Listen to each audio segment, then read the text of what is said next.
Hello, very good morning to you. It's just after 7 o'clock on Sunday, June the 4th. I'm David Bull. Thank you very much indeed for your company on what is a very fine morning indeed in sunny London town. Now, great news.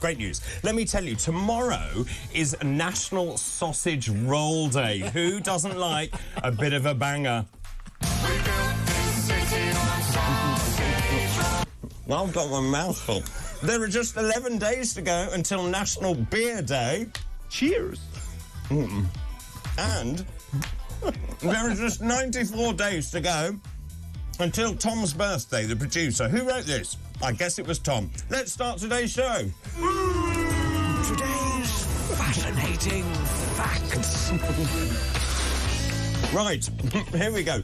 I shouldn't have eaten the sausage roll, should I? On this day, excuse me. Oh, I'll get there in a minute. On this day in 1738 was the birth of George III. He was King of England from 1760. Now, there was actually continual friction between him and his Prime Minister, William Pitt, who was highly popular with the people. Now, during his reign, he mishandled the conflict with the American colonies, which led to the War of Independence, and he actually went insane in 1811, and the Prince of Wales was appointed regent. On this day in 1913, suffragette Emily Davison ran out in front of King George V's horse at Epsom Racecourse, and she was trampled very sadly. She never regained consciousness, and she died a few days later. On this day in 1962, the Beatles signed a recording contract with EMI Parlophone. And those are today's fascinating facts.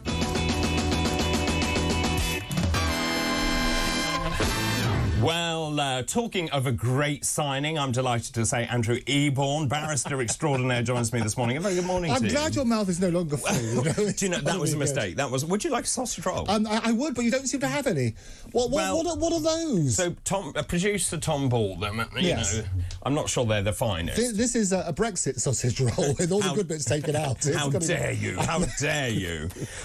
So, you're well otherwise? I'm incredibly well. I love this show. I've been looking forward to this all week. It's such a joy. Being Renee for a day. You are Renee for a day indeed, and she'll be thrilled about that. In fact, she's texted me already this morning because she is on a plane at the moment, and I think... Yes, and I think the children are already annoying her, so I think she's got quite a complicated day ahead of her. But anyway, I'm delighted that you're here this morning. It's a joy to be back. So there are lots of stories making the headlines. This one really caught my eye. This is about diesel prices. Yes. You know, everyone knows the cost of living crisis is really biting incredibly hard, and trying to fill up your car with diesel or petrol, obviously very, very expensive indeed. I thought this was interesting because diesel prices actually fell by a record 12p per litre on average in the UK last month. Now, the pump prices actually dropped from about £1.59 to £1.47. This is according to the RAC, and of course that's made quite a difference. It actually reduces the cost to fill up the car by £6.50. Now, the RAC went on to say the reduction was the largest monthly drop it had seen since it began monitoring prices in 2000. But the thing is, the RAC says this is actually not enough. They need to cut this far more. And I just wonder what your thoughts are on that. Well, I think you're absolutely right. They need, in this cost of living crisis, one of the things you can do is get people working on that sort of basis, where some of the biggest expenses they have is getting round and so on and so forth. But we're also talking a little bit later on about electric cars and refocusing on that sort of stuff. Thing which used to be good. My good chum, Rowan Atkinson, Mr. Bean himself, he was a big advocate, but he's saying that he feels duped now, doesn't he? He off does. The back of this. He does. We'll talk a little more about that. He's basically saying his love affair with electric cars is over, and actually he does question the government's narrative and whether actually what you should be doing is driving your car for longer, because obviously the capital cost and also the environmental concerns are in the manufacture of that car predominantly, and actually maybe you should drive the car for 5 years, not 3 years. No, you're absolutely right. In 2030, the government is saying you cannot have any new petrol or diesel cars. Have they worked out it's 2023? It's bizarre, isn't it? But also, it comes on the big issue, which we are going to address, is where you get the power. Because it's great having these wonderful electric cars, but if you run out of electricity or run out of charge halfway up a mountain, you're completely stuck. So this is a major problem for many people, which is fine if you live in a detached house, because obviously you can charge your car and therefore you have easy access to that car. And we were talking earlier about if you live in say, a terraced house, you see the cables trailing out of the houses with the little plastic things over them to protect them. But that's not ideal for people who maybe have children, maybe if you've people got in a wheelchair, people on a Zimmer frame, all that kind of stuff. But actually, the infrastructure just isn't there. Yeah, you're absolutely right. And they're looking, and they've been talking about this for ages, about dynamic wireless charging. With me as a futurist, I think this has got to be the future. And what this is where you're basically going along the road and you get charged as you're going along, which is fantastic. And working on that sort of principle. We don't have streetlights. Well, and we're looking at possibilities. One of the things I looked at was actually getting wind power, you know, attaching them to streetlights and things like that. Or you have a little turbo on the top and getting wind power from that. So looking at these sort of things, we need to shine a spotlight more on the new advances in technology to make this happen. We do. Just one thing that I've really been thinking about was, obviously, we have this enormous inflation, cost-push inflation, and the one thing the government could really do to help is actually to remove fuel duty entirely. Great idea. And I was just looking at that. So if you buy petrol, fuel duty makes up 36% of that cost, 32% of diesel,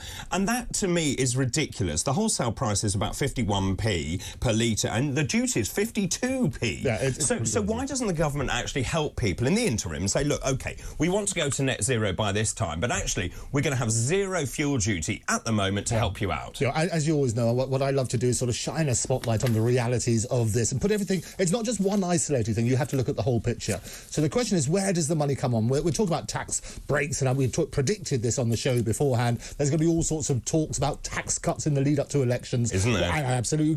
You've got wriggle room, as I call it, to bribe people in the next election. And we can look at that. But one of the things that you can do is absolutely look at that duty. The question is, how much money is involved, and where's that money going to come from for paid for these other services? I mean, since you've mentioned it, I will bring it up. This is the front page of the Telegraph this morning. The Prime Minister wants 2p tax cut before the next election. Now, obviously, we have a tax burden which is the highest in 70 years, and that got me thinking this morning, is that it? Is that the electoral pledge? I mean, because quite frankly, it doesn't seem good enough. No, well, it's not. And what's going to happen is this. It's going to drip feed this message. I mentioned this beforehand. What you do is you highlight a problem in the lead up to the election. It's like immigration, lots of people coming over. What are we going to do? We'll double them up in rooms in hotels and all that sort of stuff.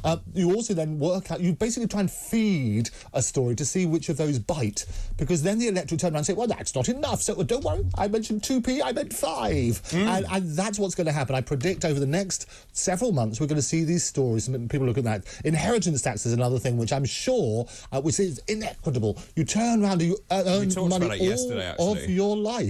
Yeah. You pay tax all of your life, and then all of a sudden you have to pay tax again. Your heirs have to pay tax again. You see, that's not good enough. No. The fact is, if you save your money, you buy a house, you invest everything you can, and you want to give that to your children, why should the government take it away? You've already been taxed. Absolutely. And they get 7.1 billion in terms of revenue. That's why they want to, which actually is not that much. It's not that much in the whole rainbow zones. And this is what you need to look at. Sweden, for example, which has no inheritance tax, it is prospering as a result. Do you think that would be an electoral pledge? Oh, I think so. No, they listen to the show every time for the Andrew Eborn and David Ball. And I'm sure. And we get all of our sort of election things. It will work very well. People say it doesn't really matter because it's only 4% of the people. I can tell you now, if you've got a house and you own your house, absolutely, 325, but you get 175, you give it to your children, the house. But actually what happens is people don't say the other end of that, is that if your estate is over 2 million, that basically you start losing that extra bit. And you see, there are many people who bought their houses many years ago, and of course the increment in value means they're sitting on actually a very expensive property. Now, I maintain that actually if the government did actually say we're going to abolish inheritance tax, I'll tell you what, I think they'd win. I think they would, and that's why they should do it. And people watching this at the moment, if you work on the basis, most people, as you rightly say, David, they're property rich and cash poor. Exactly. And that's the reality. And also then you have to sell your house to pay for care. I mean, the whole thing is an absolute mess at the moment. And that's the question I want to ask you this morning. Given the fact that I'm not sure people know how to vote in the next general election, what would it take for the main political parties to get your vote? What policy would you like to see? Is it inheritance tax? Is it actually the abolition of fuel duty? What is it? What is that one golden or silver bullet that would actually do it for you to show that there is leadership in those parties, that you believe in that party and you want that party in government? Let me know. 0344 499 1000. Text the word talk in your message to 87222 and tweet us at TalkTV and tweet me at Dr. David Bull. Let's move on and talk about something else. This is about the free speech czar. This is the home of free speech, obviously, Talk TV and Talk Radio. Professor Arif Ahmed says he will defend all views following his appointment as the first director for freedom of speech and academic freedom at the Office for Students. He says he will look about the urgent threats to academic freedom in universities. He is a professor of philosophy at the University of Cambridge, and he said breaches of the new law could include cancelling a talk on women's rights due to internal political pressure or disciplining a lecturer for provocative and anti-monarchist tweets. I welcome this. Absolutely, that we are the home, and not just Talk TV, Talk Radio. The country should be the home of freedom of speech. It's one of a fundamental human right. And this is in a week when yesterday they talked about the disinformation unit and what might have happened in COVID, where they basically may or may not... We are talking about that later again. Well, I'm doing the whole show in the first 5 minutes. Thank you for watching. It's just a trailer, this. Yeah, it's just a trailer. Yeah. But it's got to be right, doesn't it? We talk about freedom of speech. It's a fundamental right. The fact that you had to appoint a czar to make sure it comes in place is quite extraordinary. Well, don't you think it's because the country's gone nutty? The fact is you've got all these academics who are now so woke, who actually won't counter this. The whole point of university is to have freedom of speech. Absolutely. You challenge each other's ideas. You say, I don't agree with you, and you have a lovely discourse about it. But you can agree to disagree. And you've got to do that. And what I love is it should be more light and less heat. If you basically give people the facts and let them then have a debate on those facts, and people merge opinions and facts. They start off with an opinion and say that this is what happens. It's not. What happens is there are many versions of events. What you need to do is understand all sides and then reach an informed decision. You do. And we actually live in a very diseased information age at the moment, where we're drowning in information, most of which is false. So I think we have to work out unverified, and it's really dangerous, this. And actually, I'm really pleased that on social media they're now saying, do you want to read this article before you tweet it? Because, of course, it's so easy to tweet disinformation, isn't it? Well, and that's what they always say. If you don't read the newspapers, you're ill-informed. If you do read the newspapers, you're misinformed. and it was wrongly attributed, by the way, to Mark Twain. It was actually a long time before Mark Twain that was said. Is that right? Yeah, we know these things. Very good. Fascinating fact of the day. Well, no, and we love a fascinating fact, as you know. Yes, without a sausage roll, normally. Let me just ask you about this, finally, if I may. This made the headlines earlier in the week. An airline is to weigh passengers travelling internationally, and now they say this is to improve the flight safety. So Air New Zealand is going to weigh its passengers travelling internationally in June. They say the information will be used to calculate average passenger weights, useful for pilots when working out the weight and balance of the aircraft. They go on to say, we weigh everything that goes on the aircraft, from the cargo to the meals to the luggage in the hold. Now, this then feeds into something that I've said for a very long time, having travelled extensively on budget airlines. Given that the price or the operating cost of the airline is about fuel, and you need as much fuel for the weight of that aircraft, so is there an argument to say, actually, we're going to weigh you with your bag, you then have a total passenger allowance. If you're over that, you then pay? Of course there's an argument to say that, because otherwise it's totally illogical, isn't it? Why would your little bag, which weighs a fraction of what you may weigh, be basically charged excess luggage, but you yourself could be way over whatever it happens to be, in the same way as you might do with healthcare and turn around those more needy and those who are obese. We talked about this previously. They had higher demands on the healthcare. Should they pay more? It's a very interesting question. Well, I'll tell you why. When I mentioned that on Twitter earlier in the week, I think it was on Wednesday or Thursday when I did it. I bet it was popular. Well, let's just say it got a lot of feedback. And there were people saying, well, that's not fair, because, of course, I'm very tall. So, therefore, I will be heavier, and therefore you're penalising me. So, let's move it on. Let's say it's body mass index, which is weight over height squared. Oh, okay. So then you maybe say, right, your BMI plus your baggage has to be under this level. Would that make it fairer? Well, I don't know. First of all, I think BMI, because I'm incredibly tall and obviously have a BMI of telephone That's numbers. A good lunch, Andrew. I love a good lunch. Taking many of those. It's always a joy. We've had many together. We have, What I love about it, your logical argument is not about BMI, it's about the weight, because that's what it requires for airlines. And if you go on a helicopter, you do all the time. Yes, well, no, they weigh you, don't they? They have to, because they need to work out the balance and so on and so forth. If it's, according to fuel, it is very logical to do that. People people may find it offensive, but the basic principle is this is how they have to do the economics of it. You don't want to obviously reveal people, hey, I've got a big one here, one at a time. No, that's the point. That's the point. They said that when they weigh the passengers, they're not going to display it. Now, Yes. I remember being in Tresco. Yes. I think it was flying to Tresco, which is an island in the Scilly Isles, and you have to stand. I was with a heavy bone lady. Yes. And so we had to stand on these scales, and then it was sort of the reveal, but in front of everyone in the terminal. Oh, how awful. I mean, it was pretty awful. And you don't want to do that. No, you don't want to do that. But on the flip side, I also had people saying to me, actually, this will galvanise me to lose weight. Well, because I might fly. No, because I could then take more luggage. Oh, I see. Or it means that I would actually be forced because I have to confront my weight. I don't know. Or you take more of your cousins and nephews and who are tiny and you do an average weigh. I mean, it's just a thought. And I mean, obviously this means that I will be inundated this morning. I love it. People will have views. But that's why I bring it on. It's got to be good.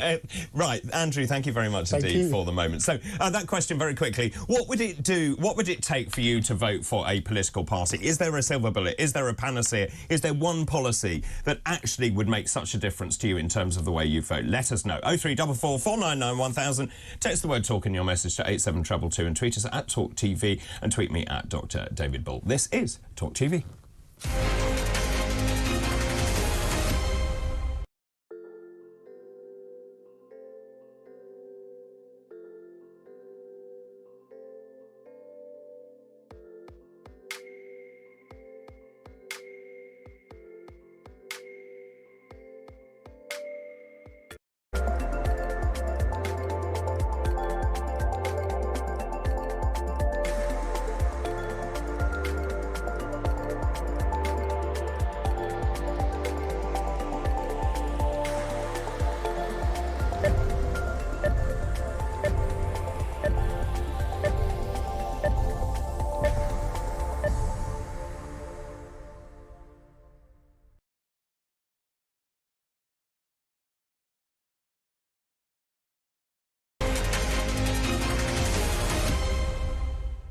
Welcome back to Weekend Breakfast with me, David Bull. The time 7:22 now on Sunday, June the 4th. Thank you very much indeed for all your messages. They've made me chuckle. David, you seem to be on all the time, which is great, as I love your show. Thank you to Martin in Chichester. Yes, I live in this building, actually, I have to say.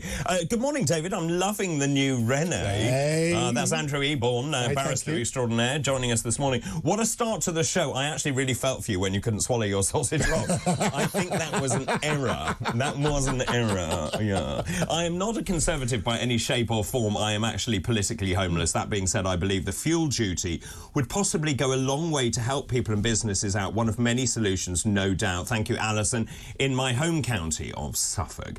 John in Lincolnshire said, David, I do remember all of us passengers being taken off a plane in Florence before getting on again. Some problem about whether it could clear the autostrada at the end of the runway, and they actually weighed us to see if they could get that aircraft off the runway. Also, this one's quite interesting. It's more about, so I said, what is there one particular policy that would make you vote for a political party? And this one says it's more what each party promises, which I most dislike, which will determine which party I will not vote for. They've all been useless for the last decade. Lots and lots of these coming in as well. John in Lincolnshire, the best sausage rolls I know are made by the local butcher. I'm glad we started a sausage roll fest. That was a horrible sausage roll. I don't know where it was from. I did try one in the break. I know. The butcher-made sausage rolls are the best ones. So that came from a supermarket. I have to say, I went for a cheeky Greg sausage roll. A cheeky one? A cheeky one. It was delicious. How is Greg? Is he all right? He's very well, actually. He's absolutely delightful. Right, time for the paper review. Also delightful, Gillian Drucker, who joins us this morning. Good morning. How are you? Good morning. Good to see you both. Do you like a sausage roll? I did. I just tried one of those. Horrid. It was more roll than sausage. And that sounded Tom's fired. It was barely introduced to anything to do with meat, I reckon. It needs to be ambient as well, doesn't it? Ambient? This was a whole tax thing once with George Osborne, wasn't it? Do you remember this? Pasties? Because it's all about hot food and cold food, and it was sausage rolls as well, wasn't it? That's right. Cold, they don't work so well, do they? They don't. They need to be warmed in the oven. And they need to have meat in them. They do. They need some sausage in them. And a bit of sausage in the roll. Shall we move away from sausage rolls? Yes. And let's talk, shall we? Start on the Sun. This is.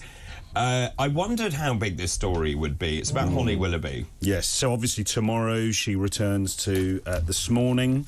It was trailed on Friday. I wasn't sure if she was going to return, but yes, she is returning. So she's going to issue this statement on the programme tomorrow. What's the headline there? On the it says, sorry, on the front of the Sun, Holly's telly speech on Phil, and it says that this comment at the start of the programme tomorrow, she will speak, quote, honestly and openly tomorrow. So you can imagine this is going to be, I mean, it's an employment matter, isn't it? So she will stick to the auto cue. It will obviously be scripted. The lawyers will probably have looked at this. Probably. It won't be like Alison Definitely. Hammond. Well, definitely. It won't be like Alison Hammond the other day, sort of speaking sort of emotionally off the cuff. This will be a sort of very, probably 30-second or so statement, you can imagine. A bit like when your colleague Piers left GMB and Susanna Reid did a sort of statement the next day. What do you think she's going to say? I mean, in terms of, he didn't tell me, I'm very sorry about this sort of stuff. Well, she's already said all that. Yeah, exactly. I don't know. I want to be honest suggests that she hasn't been. It's a strange headline, isn't it? Because you turn around, and if she's turning around and saying she wasn't told, then you need to look at that sort of stuff. What I find bizarre about this whole story, a couple of things. I mean, a couple of pages over, there's more pictures of Phil with his mother. Or is it Nan, I think it is. No, it's his mum. Oh, it is his mum. Sorry, I think calls her that. Yes, it's his mum. And it's a very sad one. Come on, keep it together. Sorry. Anyway, let me... I don't think she'll refer to the situation because there's this external thing going on with the barrister. It'll be about the emotions. When I've sad to see him go, even if she goes that far, and that will be it. And then they'll move on to. But let's look at Eamon Holmes. The whole thing that was an extraordinary character assassination. Well, basically, it's a funny claim by Dan Wootton, wasn't it? Because he said they traded stories.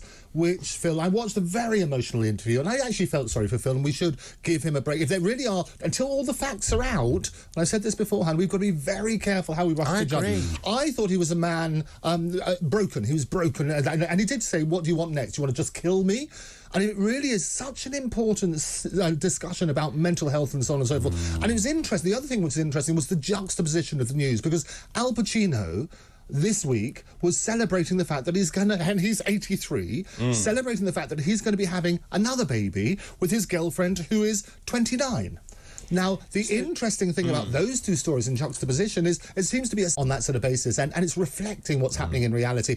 He talks about the dressing room, and it first started in the dressing room. We talk about, well, why didn't people come into the dressing room and so on and so forth. There are so many questions that need to come out. I think that Phil will have a great future somewhere in broadcast. I don't think it's the end of him. I do think he's an incredible talent. I think you'll do this morning, because you'll be great on that sort of stuff. Person to say thank that. you. We'll start the campaign now. Well, that's very kind. And I'll be your Holly. I love it. I'll be the Holly on top of whatever. But it'd be an absolute thrill.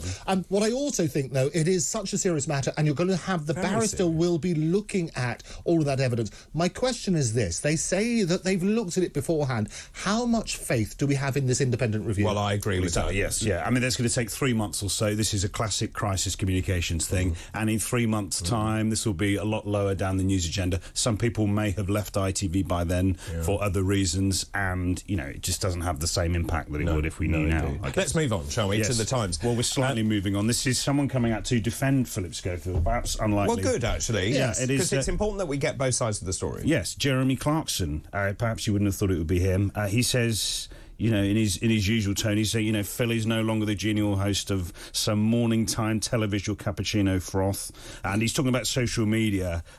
He's saying, you know, people are comparing Philip to his brother, who was convicted the other week for child abuse and that sort of thing. He's saying, actually, Philip's worse than that. He's a queue-jumping child abuser. He's joking, of course, Jeremy Clarkson, but he is saying the court of public opinion, and people have gone too far on social media, and actually, you know, what has he got wrong? And Jeremy Clarkson is separating the morality and the legality, and ultimately he's saying, you know, that is just a workplace romance that went wrong. Do you think the ITV should have rested the programme? No.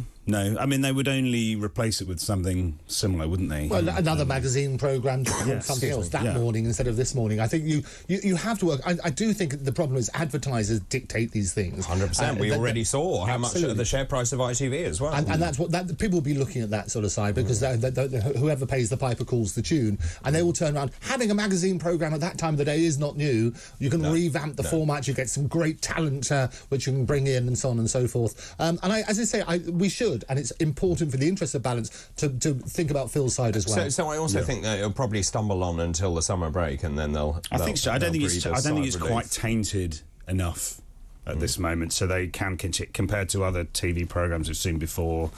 GMTV, there were problems with phone lines and that sort of thing, and Martin Frizzell was the boss there, as he is this morning, but although he had nothing to do with it. So sometimes it can outweigh the brand of a programme, but it doesn't feel as if it's at that stage. OK, great. Let's move on to the Sunday Telegraph. Yes. We referenced this earlier. The Prime Minister wants a 2p tax cut before the election. What was your viewpoint when you read this? Well, this is sort of the first time we're hearing about how this election may shape out, possibly in the autumn of next year.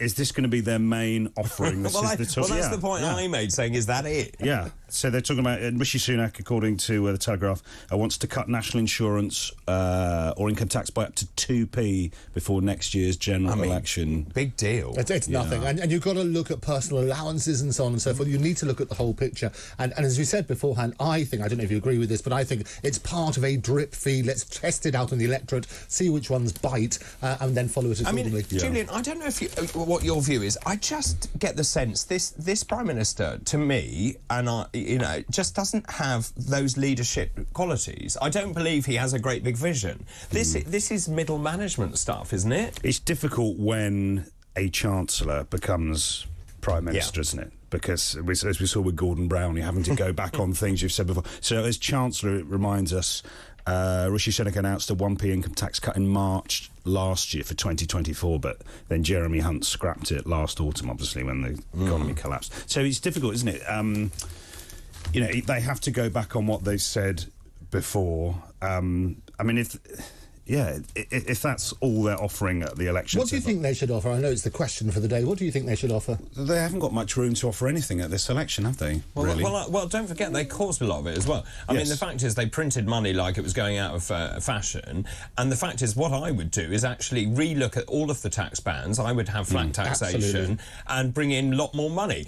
And actually what I want to see is money in people's pockets, so they spend it in the shops, keep the coffee shops open, all that kind of stuff. Yeah. And that's what I mean about not being a bold visionary. Yes. He's sticking to the same tired dogma, isn't he? Well, I mean, obviously they haven't outlined all of their manifesto yet. I hope not. That would be a very small manifesto. I mean, obviously. I mean, as you talk about fuel duty, if they completely abandoned that would be big enough for an election, wouldn't it? It would. Absolutely. So, and we talked about inheritance tax, and I know, and it's increasingly affecting a lot of people in this country. I think 40% or something. Absolutely, because, of course, people are being dragged. So if you've got a semi-detached somewhere, the chances are that will fall into the threshold of inheritance tax. Now, I don't know if this is right, but if they came out and said, right, we're going to slash tax, we're going to abolish inheritance tax, I'll tell you what, that's a game changer, I think. It totally is. Maybe they're throwing the towel in slightly. They know the polls are not shifting. No. We're still a year away. I mean, things can change. Do they really want to offer things that would be hard to actually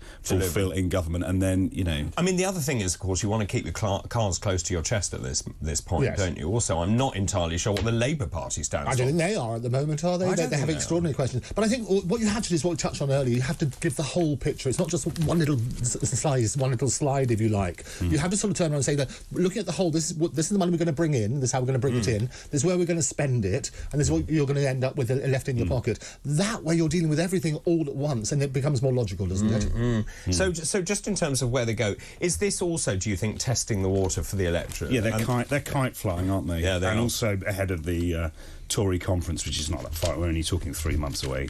I mean, he's got to get up on stage and say something. It will be Rishi's first Tory conference speech as Prime Minister, amazing, because he only came in afterwards. I wonder what music he's going to pick. Yes. Come on, that's what you can't always get what you want. Was Trump, wasn't it? I love it. Really but Liz Truss had Moving On Up, didn't she? By M people. And they really objected. Heather, who's a mate, objected to that. Didn't like that at all. Is a councillor, I think, for Labour, isn't it should have been Moving On Out. But if you listen to the lyrics, it's exactly that. Yeah. You've done me wrong is one of the lyrics. I mean, wouldn't you actually go through the lyrics before you choose a song? Dancing Queen, they're all going to come on.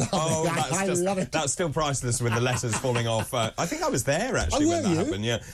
All right. This is talk about optics. Yes. This is really interesting. This is a really interesting story and doesn't actually give the right optics, does it? Yes. So this is in the Mirror, right? Mirror, and it's also in the People as well. This is from John Stevens. So Rishi Sunak and his wife Gay, and Rishi's in America, isn't he? later this week. Rishi Sunak and his wife gave $3 million to a mega-rich, it says, US college, while UK schools scrimp and save to afford even the basics. So this is a school in California. It has a plaque up.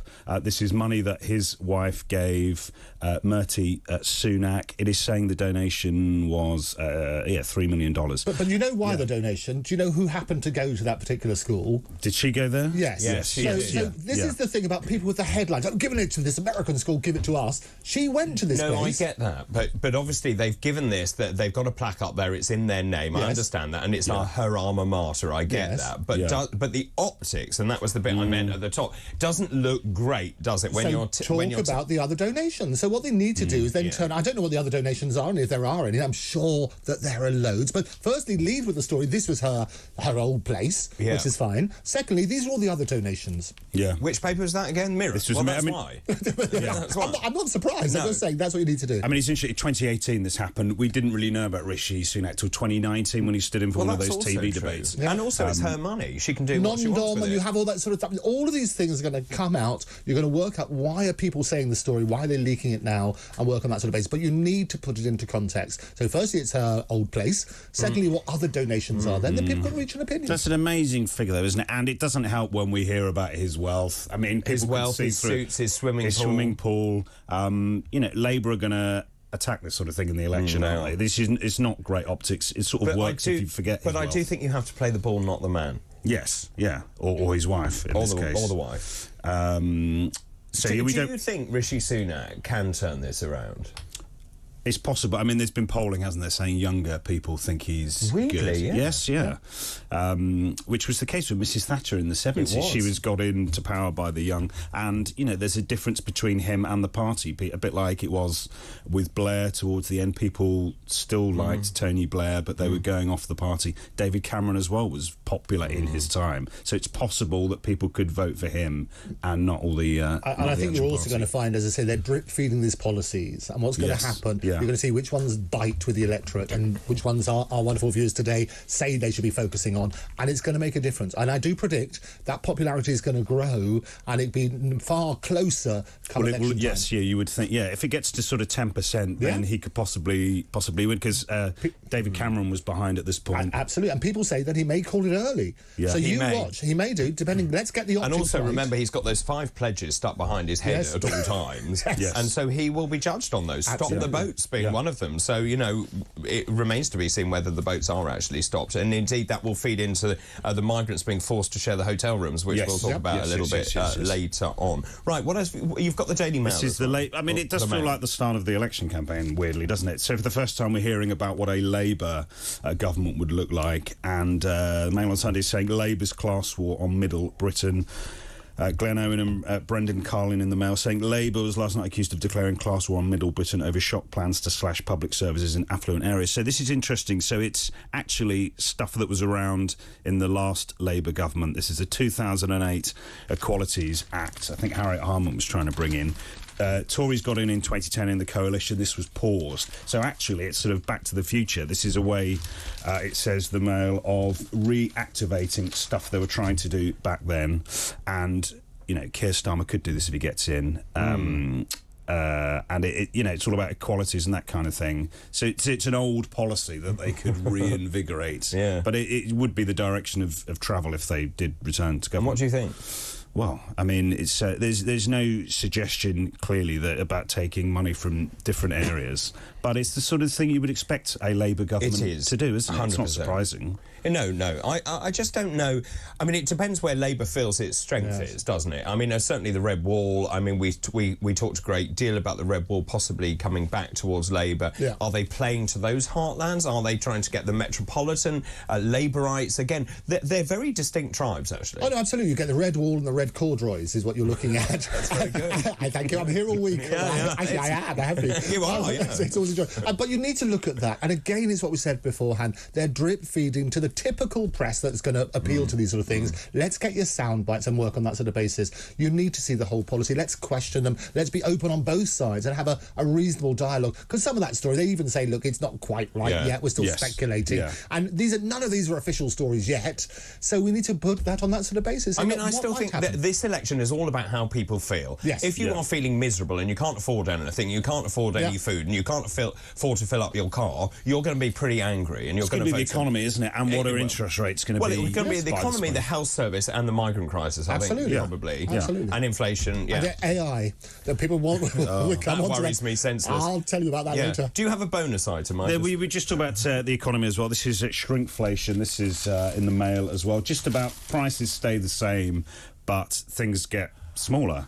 We're seeing this all the time. Everyone can have examples of this. We had an example today. We had a horrible sausage roll. Well, there you go. They were small. Oh, come on. Although I couldn't swallow it. But anyway. It's just getting frustrating for people. Everything's getting smaller. Things like Costa Coffee, it was in the news the other day. Yes. If you collect the beans, it used to be 8 beans, you get a free coffee. Now it's 10 beans. 10 beans. So it's just, I suppose people are feeling that companies I always remember as a kid, you used to have the wagon wheels, the horrible things. Yeah, no, they were lovely. But it was like, they were like you could have had plates. They were dinner plates. And they're now like 10 beans. So yesterday I was very naughty. I bought a bar of Cadbury's chocolate, and I thought, ooh, yummy, yum. When I opened it, it's so thin. Tiny. It says about dairy milk buttons. They used to be 240 grams, now they're 184 grams. So 23% reduction in size, but the price is the same. Well, our sweets, our confectionery are reflecting the tax position, aren't they? Because you talk about cuts in tax rate, but if you don't raise, basically, the personal allowance, you're still left with less in your pocket. That's what they're doing. I wonder what consumers would prefer, to keep the packages the same size and know the price of it, or actually to reduce the amount that you're getting and reduce the price. Yeah. No. I think they're getting, but I think things are getting smaller and the prices are obviously. I think they're worried about this new airline policy where they're going to start weighing passengers, and this is why. This is my idea. This is why they have people are getting bigger. Less sweets. Absolutely. Well, I don't believe. As a medic, of course, I want people to eat healthily, but I don't believe you should price people out of eating, nor mislead them. And also, there's no such thing as a bad food. It's just bad diet. So, but anyway, I agree. I'm very upset about my chocolate, I have to say. Yes. Well, you could just buy 2, I guess. Well, you could. Well, I managed to eat half of it. So anyway, Julian, thank you. Always such a pleasure. Thank you very much. Thank you. Thanks, Julian. Nice to see you. For coming in. Right, time for a break. After the break, it's your turn. Time for your calls. Also, just in terms of that, in terms of the main parties, is there one policy, one thing, one silver bullet that would make you vote for that particular party? Let us know. 0344 499 1000. Text the word talk in your message to 87222 and tweet us at Talk TV. This is Talk TV.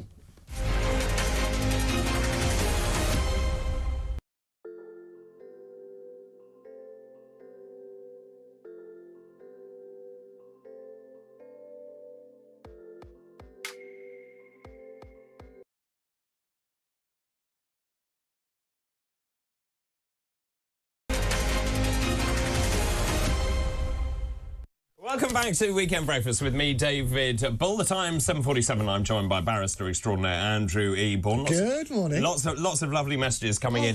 This one made me laugh actually. Louise, David, we were talking about weighing people before you go on a plane, and you get weighed with your baggage, and then you pay the appropriate fare. David, that brings a whole new meaning to I need to lose some weight before my summer holiday to fit into my bikini, or should it now be to fit into my plane? I thank you. You Very see, good. So from a health point of view, I've already helped the nation with my idea. Lots of messages. I've been asking, is there a silver bullet for you? Is there one policy that would make you vote for a particular political party? Lots of these coming in.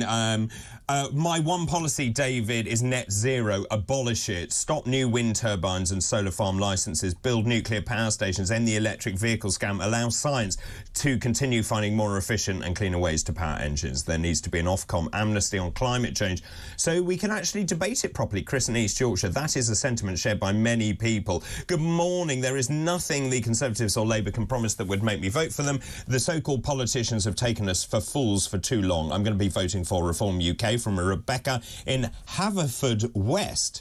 Thank you, Rebecca. The one thing for me, says Anna, is immigration, because it affects me. It affects me with housing, roads, schools, NHS, sewage, water, social cohesion, crime, mass immigration. It's destroying the United Kingdom. Could the government build more infrastructure? No. We cannot generate enough surplus tax. There isn't the commercial capacity. Very strong opinions indeed. Brendan says, actually, it's about resolving the cost of care in old age and avoiding the need to sell our homes to fund care. That will ensure that they get my vote in the next general election. That's Brendan in Middlesbrough. David, how funny, says Ellie. Honestly and openly, to describe anything about ITV, I absolutely love your show. Thank you very much indeed. Ellie, keep all of those messages coming in. One more, actually. Ian in Glasgow, one of our regulars, says, "Hi, David, tell Andrew he is doing a fine job. Upbeat and chatty, just what we need in the morning. And I see he got the memo with the jacket." Oh, there you go. A pink to match my eyes. He also goes on to say, "Watch your back, Renee." Well, let me tell you, she's already texting me and messaging me, so I've turned the phone off. She's actually on a plane. Renee for a day. The seat is still moist. I love it. It's no one can replace Renee. Nobody can replace Renee. Renee is Renee. Let me just be very clear. Renee for a day is a joy, but thank you. I love it. June is in Hertfordshire. Good morning to you. Hello. Hi, how are you? Fine. What's on your mind? Well, I'd just like them to abolish the charge for elderly people for having their ears syringed. Now it's £40 per ear. They've taken it off the National Health altogether. That's really interesting. I didn't know that. I didn't know that. Well done. Yeah. No, I absolutely agree with that. That's scandalous. I mean, it's obviously not something you can do at home. Just in terms of people will, though. They'll be messing about with washing up liquid. Yeah, I know. I'm absolutely right, and of course that's very dangerous in itself. Just in terms of healthcare generally, how easy is it for you to see a doctor at the moment? Well, I live in Hitchin. It's not so bad here. First, I book a phone call, and then I talk to a doctor, and they say whether you need to come in or not, or whether they can solve it over the phone. And do they tend to be able to get you in quickly? Because that's great if they can. Yeah, they do. Yeah. Good. Great, June. I love your idea. Thank you very much indeed. Grace is in London. Good morning. Morning, Grace. Good morning. Morning. Good morning, David and Andrew. Thank you for taking my call. Oh, absolute pleasure. Now, what is the one policy that you think would get your vote? Well, I think it has to be more than one policy. Everything is important. Immigration, I mean, what a ridiculous situation, legal and illegal. It can't go on. Also, inheritance tax. I think that's pretty unfair anyway, because if you think about the country divide, we have huge house prices down south, and so therefore you've got to hand over much more money than somebody up in rural Scotland or something like that. And the salaries aren't that much different anymore. Anyway, the other thing is, for example, myself, I'm a single parent. I've worked all my life, brought my children up, and I will suffer more than a married couple when I die. My children will suffer more because the allowance for one person is less than two. Yeah. I'm glad you've brought that up. I think that is scandalous, actually. Oh, I'm glad you agree, because I wrote to my MP, which poor chap has been thrown out by the civil service, but, Dominic Raab. But anyway, and I got the reply, the other parent will surely give something. Well, that's not the case, because very often they remarry, have children, all sorts of things.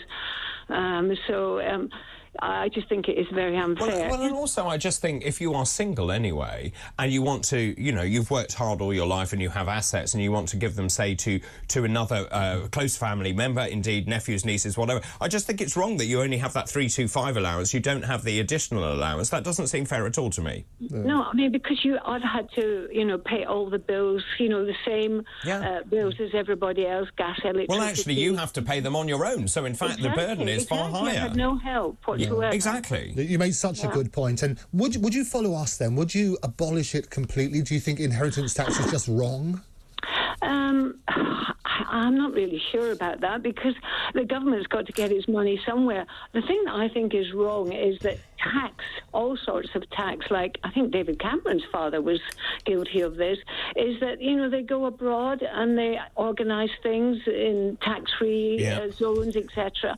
People like me pay all the time. I'm lower middle class, I'd call myself, and I have paid for everything. I've never not paid tax. I've never, I just pay everything, whereas somebody who's earning a fortune can get, you know, a lawyer in and they would sort it all out so they don't pay anything. The whole thing stinks as far as I'm concerned. I agree with you, Grace. Thank you for the moment. Andrew, that's right. So people who are terribly wealthy have vehicles, they have lawyers, they know how to hide the money.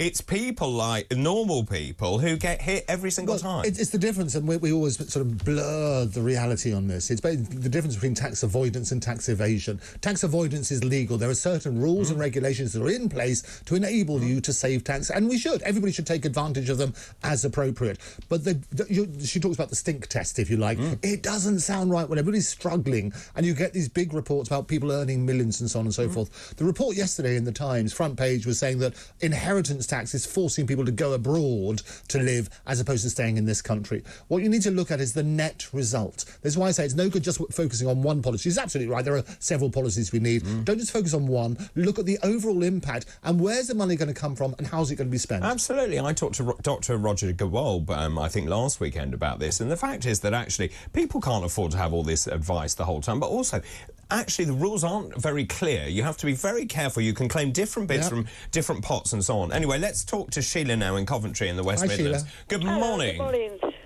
Morning. Morning. What's on your mind?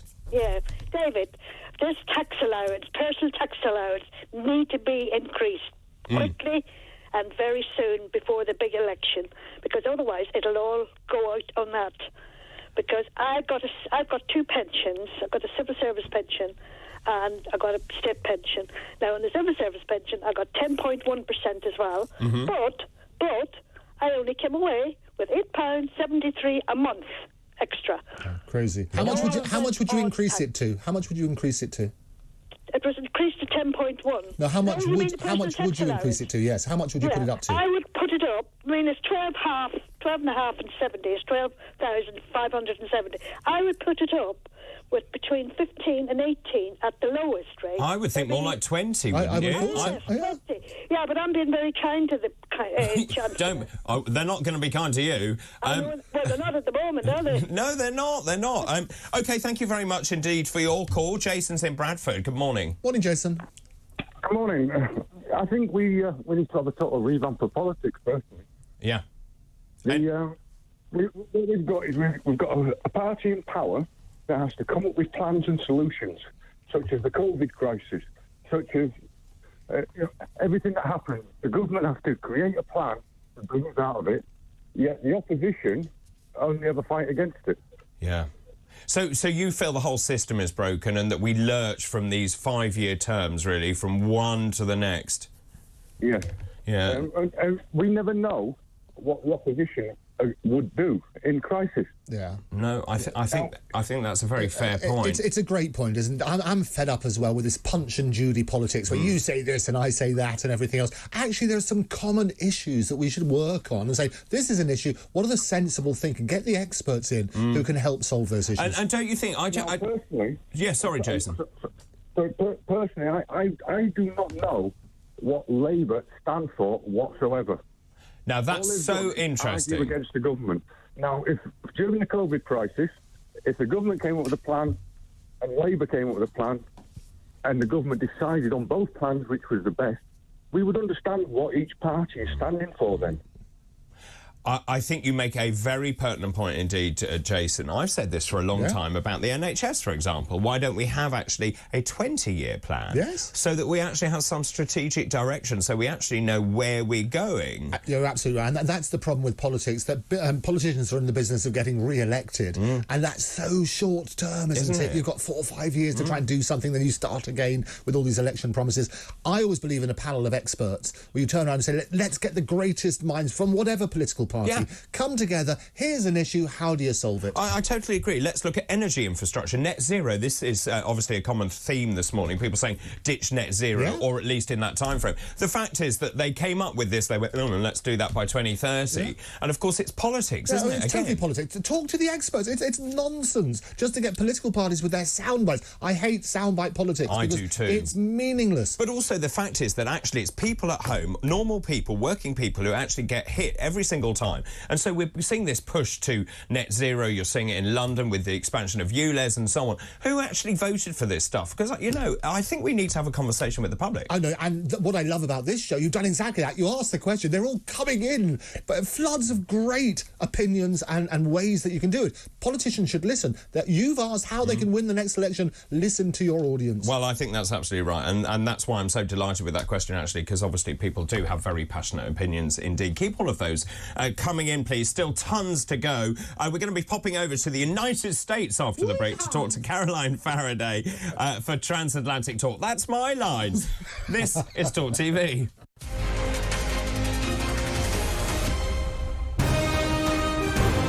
This is Talk TV.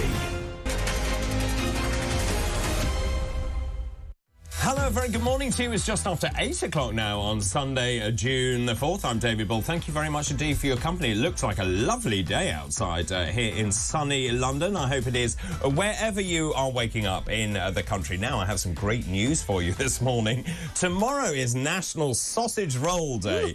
Who doesn't like a bit of a banger?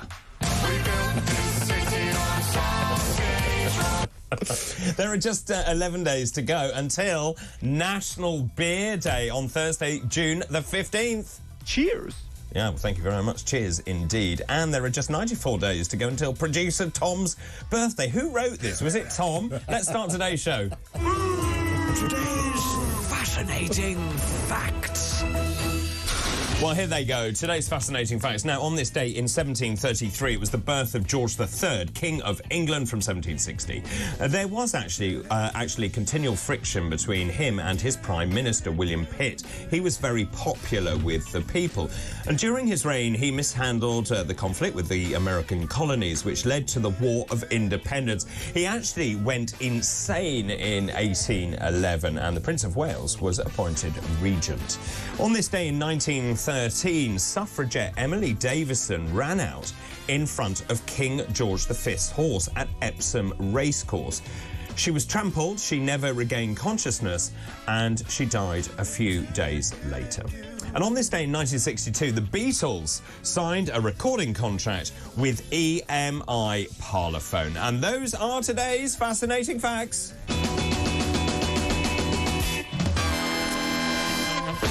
Well, I'm delighted to say I'm joined by Andrew Eborn, barrister extraordinaire this morning. How are you? Still feeling good? I am feeling so good, David. Can I pick you on one point? Yes. Though? You're fascinating fact. Oh, Yeah. No, but it's going to save everybody just writing in. You said it was 1733 that George III won. It was actually 1738. You're right, I misread. It was. That's all I realised. Norfolk House in London. That's where he Very was. good, yeah, 1738. Very good, very impressive.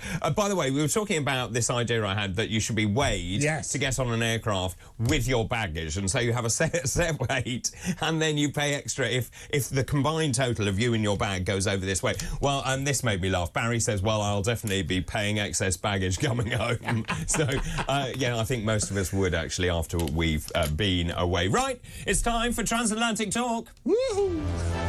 Transatlantic Talk with Caroline Faraday. Yeah, Caroline Faraday. Are you there? Yes, yeehaw. Yeehaw to you in sunny LA. Guess what? It's sunny in London.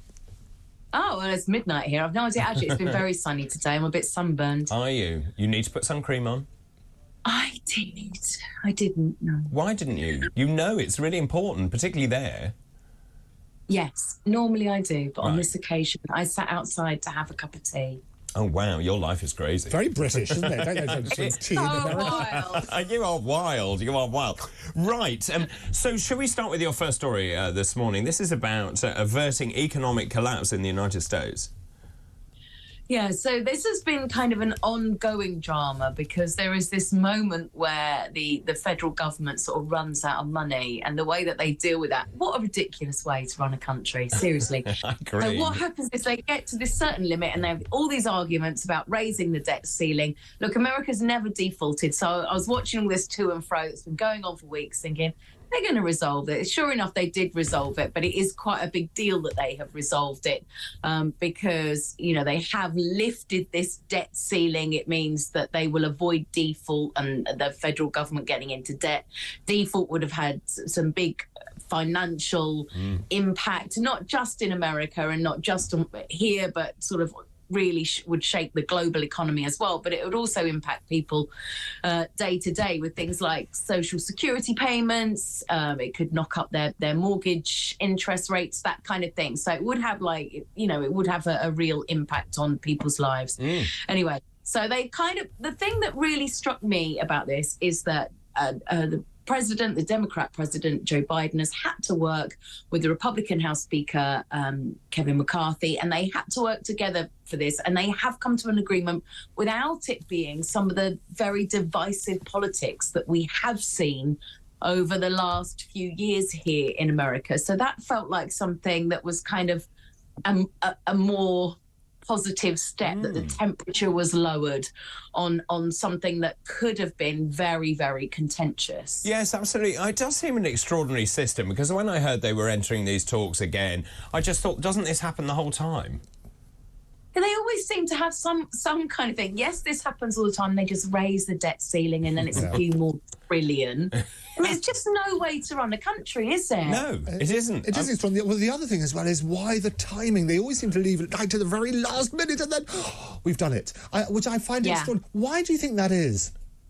Because it's all just, you know, everyone trying to negotiate for the maximum amount and trying to place the blame on the other side. Right. So a lot of this is, you know, if the government from however many years before said, well, we'll write you a check for $10 and the government only has $6, they need this extra money. So some of it is like they don't want to play they have to play all these games about who's to blame and who can get what out of it, and they can't. So to leave it till then gives them a bit more power of negotiation. And how does that play out in the United States? What do normal voters think about this fiasco? I think it's one of those things that people are aware is going on, but not a lot of people really understand no, I'm sure the that's debt true. ceiling or the reason for it. And because it has never happened that America defaulted, there is no real sense that, you know, there's a lot of excitement and talking about it, but I didn't feel like everybody in the street was like, oh boy, this time next week we're going to have defaulted. Like those that wasn't the big topic. I think a lot of people think, well, it'll get sorted out, and sure enough the problem, it does. And the it? people it impacts. Sorry. I was going to say that's the problem, because people get desensitized to this sort of stuff. If it happens every single time where it's Armageddon's going to happen, and you go right to the end of the line and then it's solved, people in the street are going to say, well, it's got to get sorted. We don't really care. Yeah, they have to have that sense of jeopardy, don't they, for their negotiations. But it did have, like, real impact, and it has been something that has been being discussed for some time in terms of things like veteran medical benefits, things like that, things that would have been, you know, perceived as being very unpopular for those programs to have been reduced or taken away. OK, let's move on. So the first Republican presidential primary debate, it's all hotting up, isn't it? It is all hotting up, and we're expecting a few more contenders to enter that race. So this is the race to see who will be the Republican Party's contender to take on Joe Biden in the next election next year. Obviously, one of we sort of talked about Trump. DeSantis has come out now as well. There's another couple that I think we'll expect to get in on the mix this coming week. Chris Christie is one of those people. Mike Pence is one of those people. But they've set the date for this debate, and they set the terms for this debate. The debate will be in August the 23rd. Nikki Haley will be involved in that debate, as well as the other contenders. The big kind of question is really whether Trump will be, because he in some ways has the most to lose when he takes part in these debates, because people already have the name recognition with him. People already know who he is and what he stands for, whereas these other contenders are sort of setting out their stake and trying to make a bit of a name for themselves amongst those people who would vote in that that situation.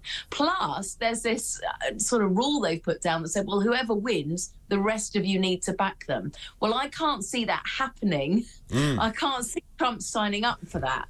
No, I can't at all. Just in terms of that, I assume Trump would take part, but you're obviously saying he doesn't have to. Well, I mean, none of them have to, but a lot of them have more to gain. And in some ways, he sort of has more to lose by taking part. He does, but surely he needs to have a groundswell. I mean, surely any campaign is built from the grassroots up, or any good campaign should be. So surely, actually, he could play to his base by taking part. Yeah, but I think he uses Truth Social, his social networking site, to kind of communicate directly with them. And in some ways, sort of all he could do if he's part of a debate is mess up. So it's a way to avoid that happening, to be blunt about it. Yeah, no, fair enough. Fair enough. In a big white, like I could see if he does get the nomination that he would want to do the head-to-head debate. That said, I think he's someone that likes being on television, but whether or not he would want to kind of give a platform to the other, nominees for that, for that nomination, the other contenders for that nomination, I'm not sure. Yeah, no, it's a very fair point indeed. Let's move on and talk about Al Pacino. We did mention him earlier on in the programme. So he has an age differential with his other half, doesn't he? And they have some news. They do have some news, some happy news, because he's a man. You can do this. He's 83. He is having a baby with his girlfriend, who is 29. And he's sort of joining in with all these older dads, because Robert De Niro is 79 and he had a baby recently as well. So sort of a lot of these older dads at the moment that are having babies. And, of course, aren't you just fine? Good for you. Good for you, men. I mean, don't you think it's quite an age gap? I mean, how do you actually have any reference intervals? How do you actually have any cultural reference at all between the two of you? Because your generations, it's not one generation or two, it's many. I can't imagine what she sees in The Millionaire. Pacino. Well, actually, it's a step down for her, isn't it? Because she used to go out with a billionaire who was in his 60s. Don't you hate that when you drop a billionaire? Dropping that sort of stuff. It's the old Mrs. Merton thing. What did you see in The Millionaire, Paul Daniels? I know, that's really nice. But also, she used to go out with Mick Jagger, didn't she? Oh, probably. She did. I can tell you, she did. She did. So she's used to old age creeping up on her. I'm not sure you can say that. I can't say that. It's got to be good. But I mean, so just in terms of this, what's the reaction in the States? I mean, here we're all like, ooh.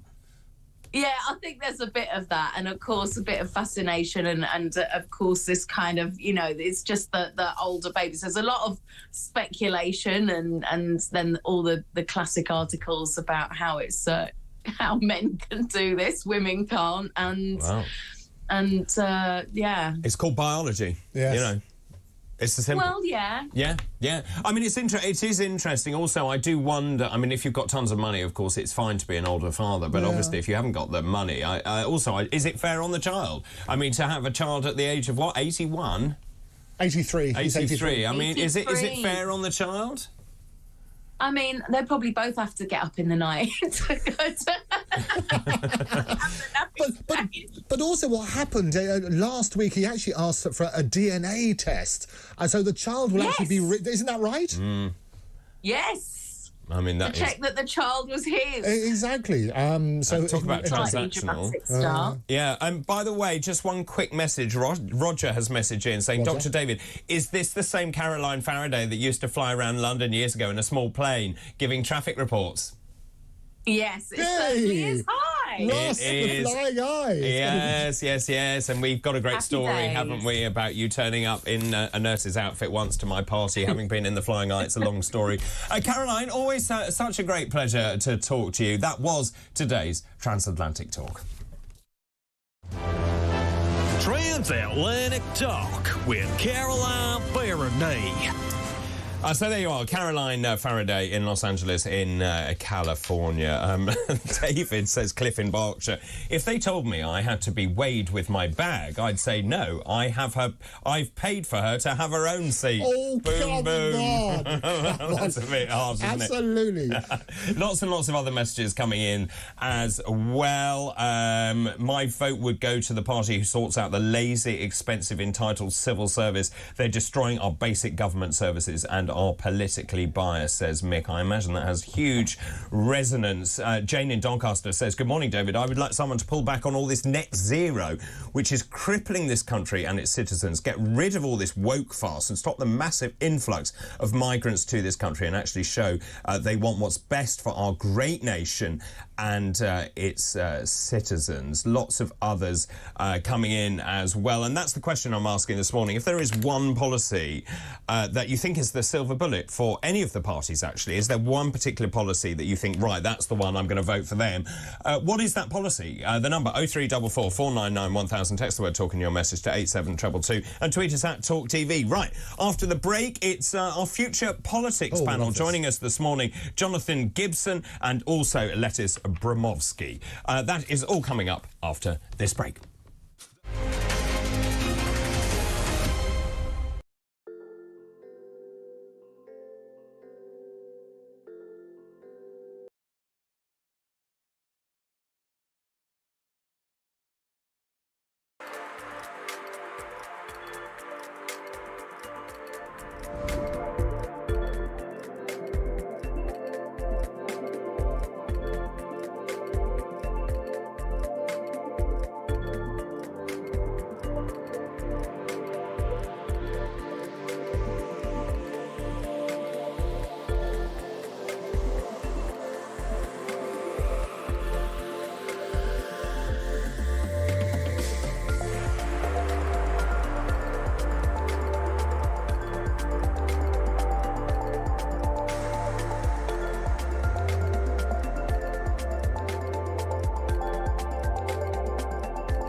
Welcome to Talk TV. This is where we absolutely speak common sense. And the very thing that's killing children is not banning, as long as you pay £12.50 every afternoon here on Talk TV between 1 and 4. You don't want to be going anywhere else.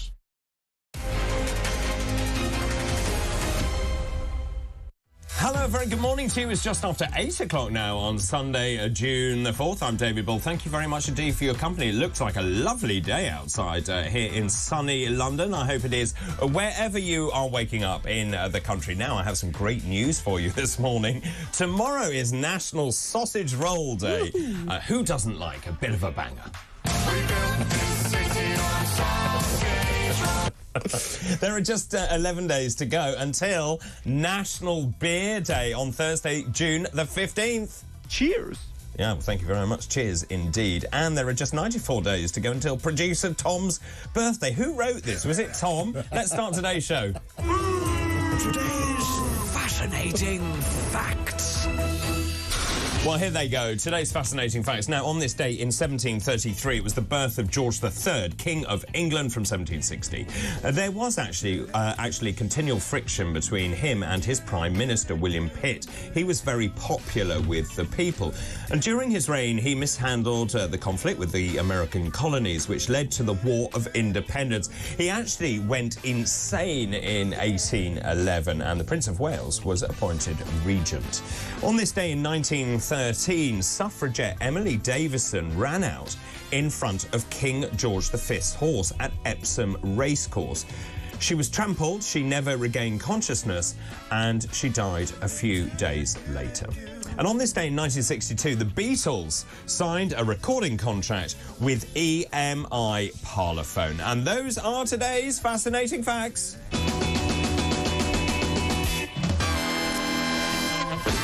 Well, I'm delighted to say I'm joined by Andrew Eborn, barrister extraordinaire this morning. How are you? Still feeling good? I am feeling so good, David. Can I pick you on one point, Yes. though? You're fascinating, fabulous. yeah. No, but it's going to save everybody just writing in. You said it was 1733 that George III won. It was actually 1738. You're right, I It misread. was. That's all I realised. Norfolk House in London. That's where he Very was. good, yeah, Right, 1738. Very good, very impressive. By the way, we were talking about this idea I had that you should be weighed to get on an aircraft with your baggage, and so you have a set weight, and then you pay extra if the combined total of you and your bag goes over this weight. Well, and this made me laugh. Barry says, well, I'll definitely be paying excess baggage coming home. So, yeah, I think most of us would, actually, after we've been away. Right, it's time for Transatlantic Talk. Woohoo! Transatlantic Talk with Caroline Faraday. Yeehaw, Caroline Faraday! Are you there? Yes, yeehaw. Yeehaw to you in sunny LA. Guess what? It's sunny in London. Oh, well, it's midnight here. I've no idea. Actually, it's been very sunny today. I'm a bit sunburned. Are you? You need to put sun cream on. I did. I didn't know. Why didn't you? You know it's really important, particularly there. Yes, normally I do, but on Right. this occasion, I sat outside to have a cup of tea. Oh, wow, your life is crazy. Very British, isn't it? Don't they drink tea in America? Wild. You are wild. You are wild. Right.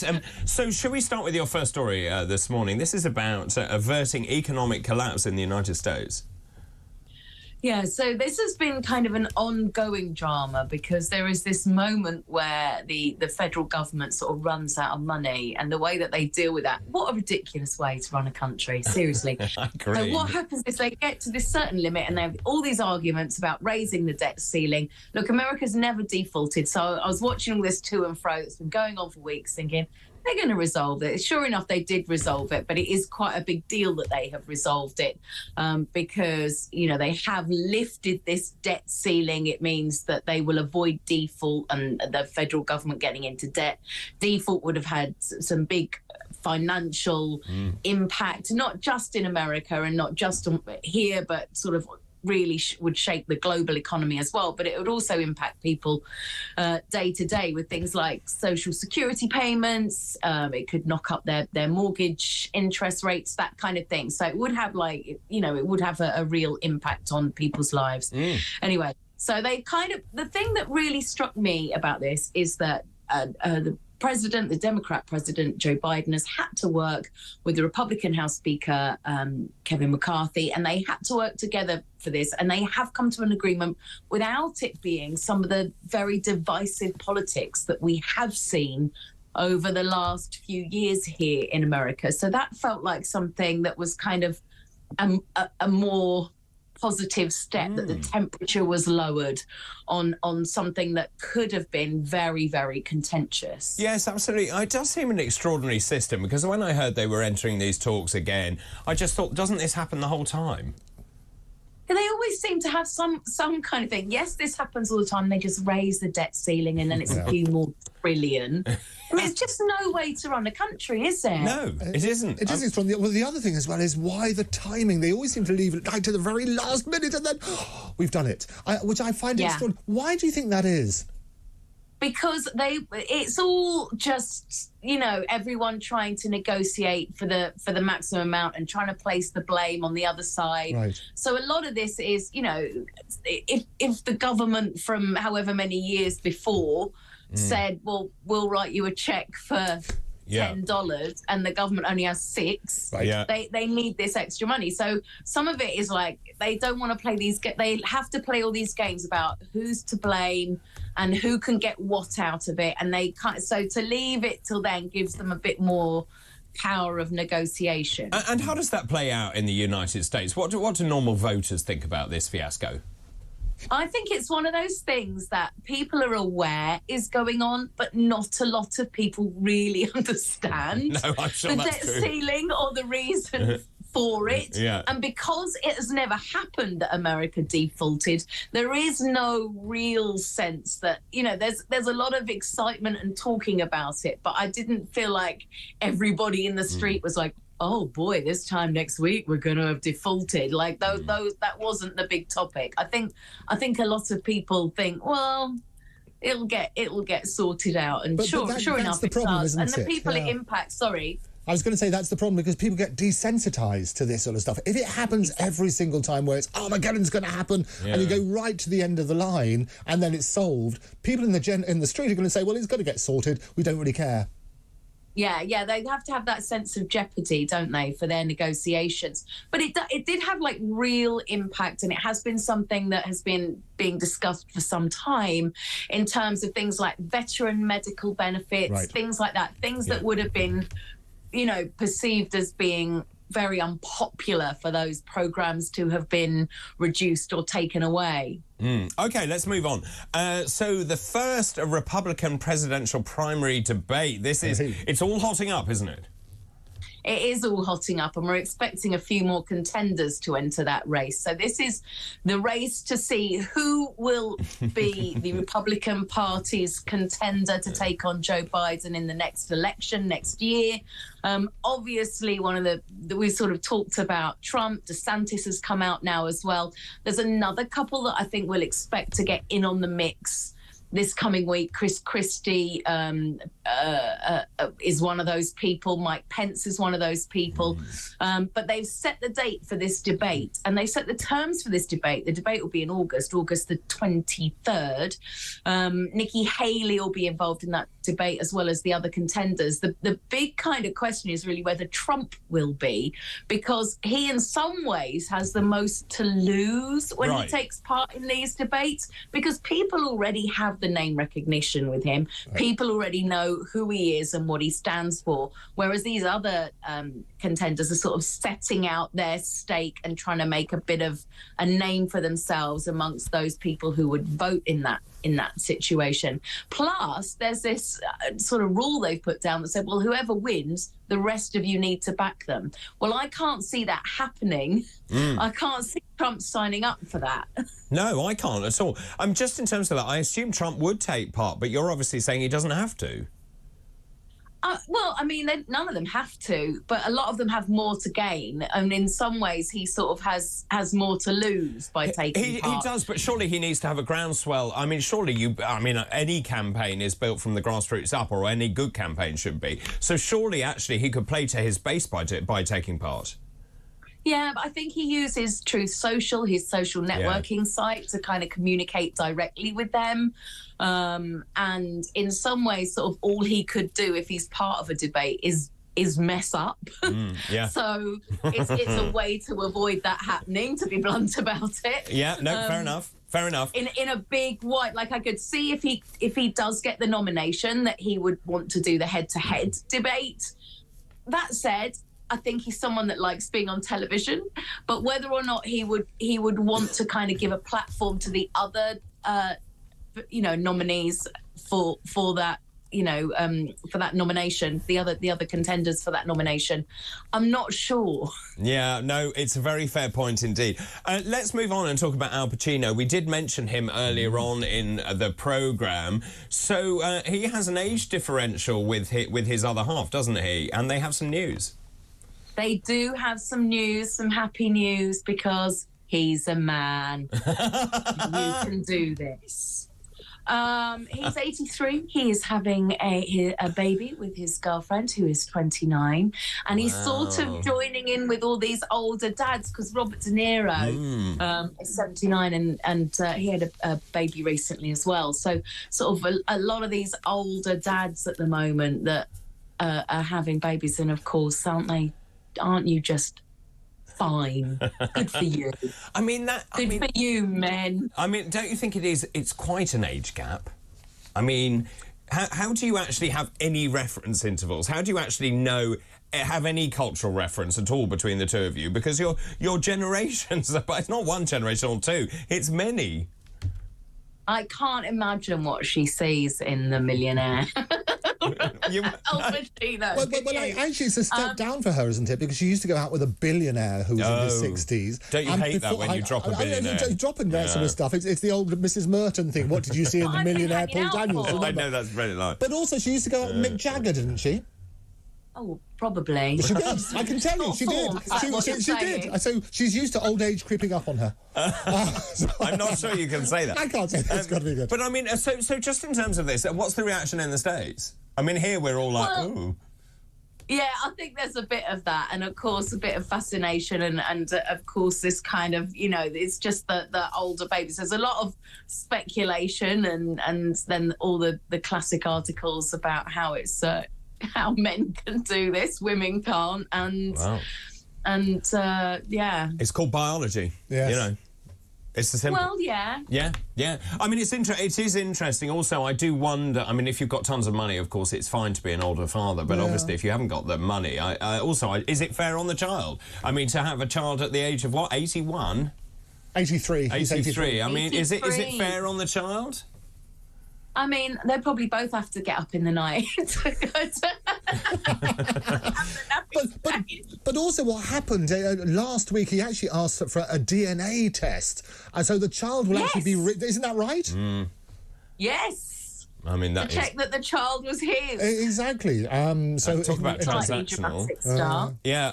By the way, just one quick message. Roger has messaged in saying, Dr. David, is this the same Caroline Faraday that used to fly around London years ago in a small plane giving traffic reports? Yes, it certainly is. Hi. Ross, the flying eyes. Yes. And we've got a great story, haven't we, about you turning up in a nurse's outfit once to my party, having been in the flying eye. It's a long story. Caroline, always such a great pleasure to talk to you. That was today's Transatlantic Talk. Transatlantic Talk with Caroline Faraday. So there you are, Caroline Faraday in Los Angeles in California. David says, Cliff in Berkshire, if they told me I had to be weighed with my bag, I'd say no. I've paid for her to have her own seat. Oh, boom, boom. That's a bit hard, isn't Absolutely. it? Lots and lots of other messages coming in as well.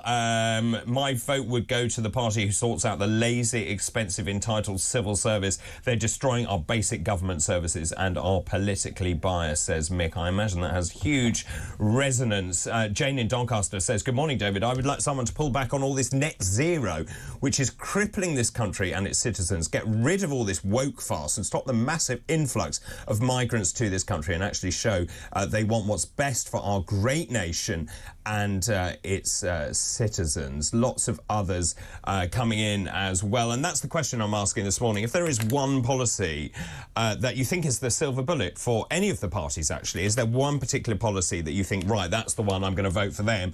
What is that policy? The number 0344 499 1000. Text the word talk in your message to 87222 and tweet us at Talk TV. Right, after the break, it's our future politics panel joining us this morning, Jonathan Gibson and also Lettice Bromovsky. That is all coming up after this break.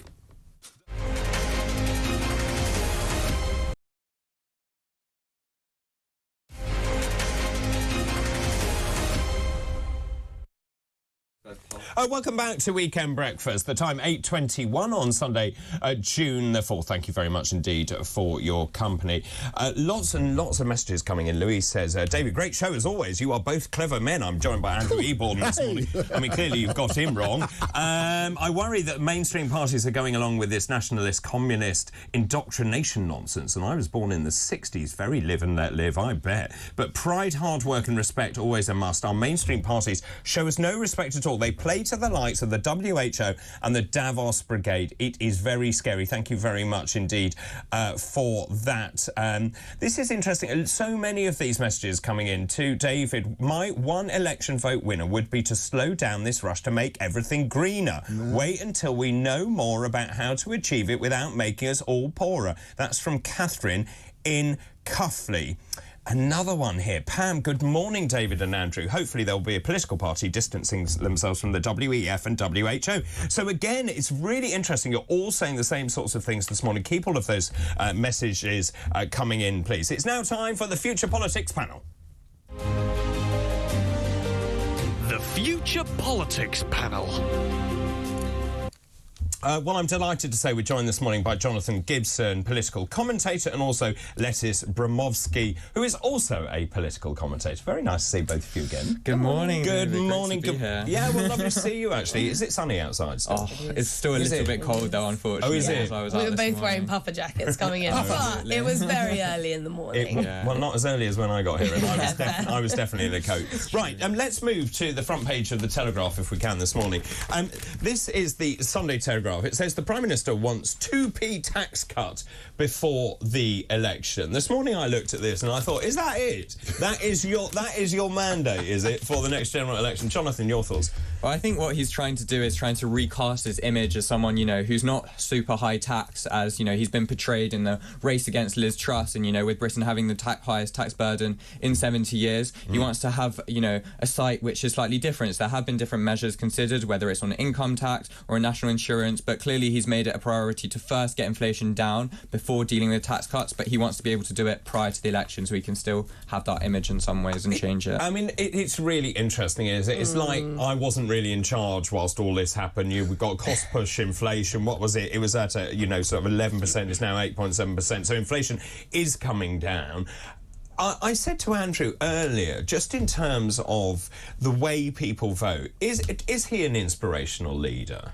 I'm not sure about inspirational leader, but I'm not sure we've got many inspirational leaders out there at the moment. I think right now this is very obvious what he's trying to do. The general election is coming up and the Tories are going to need to secure some votes on this. But I also think the reason that this is coming out is he's under a lot of internal pressure.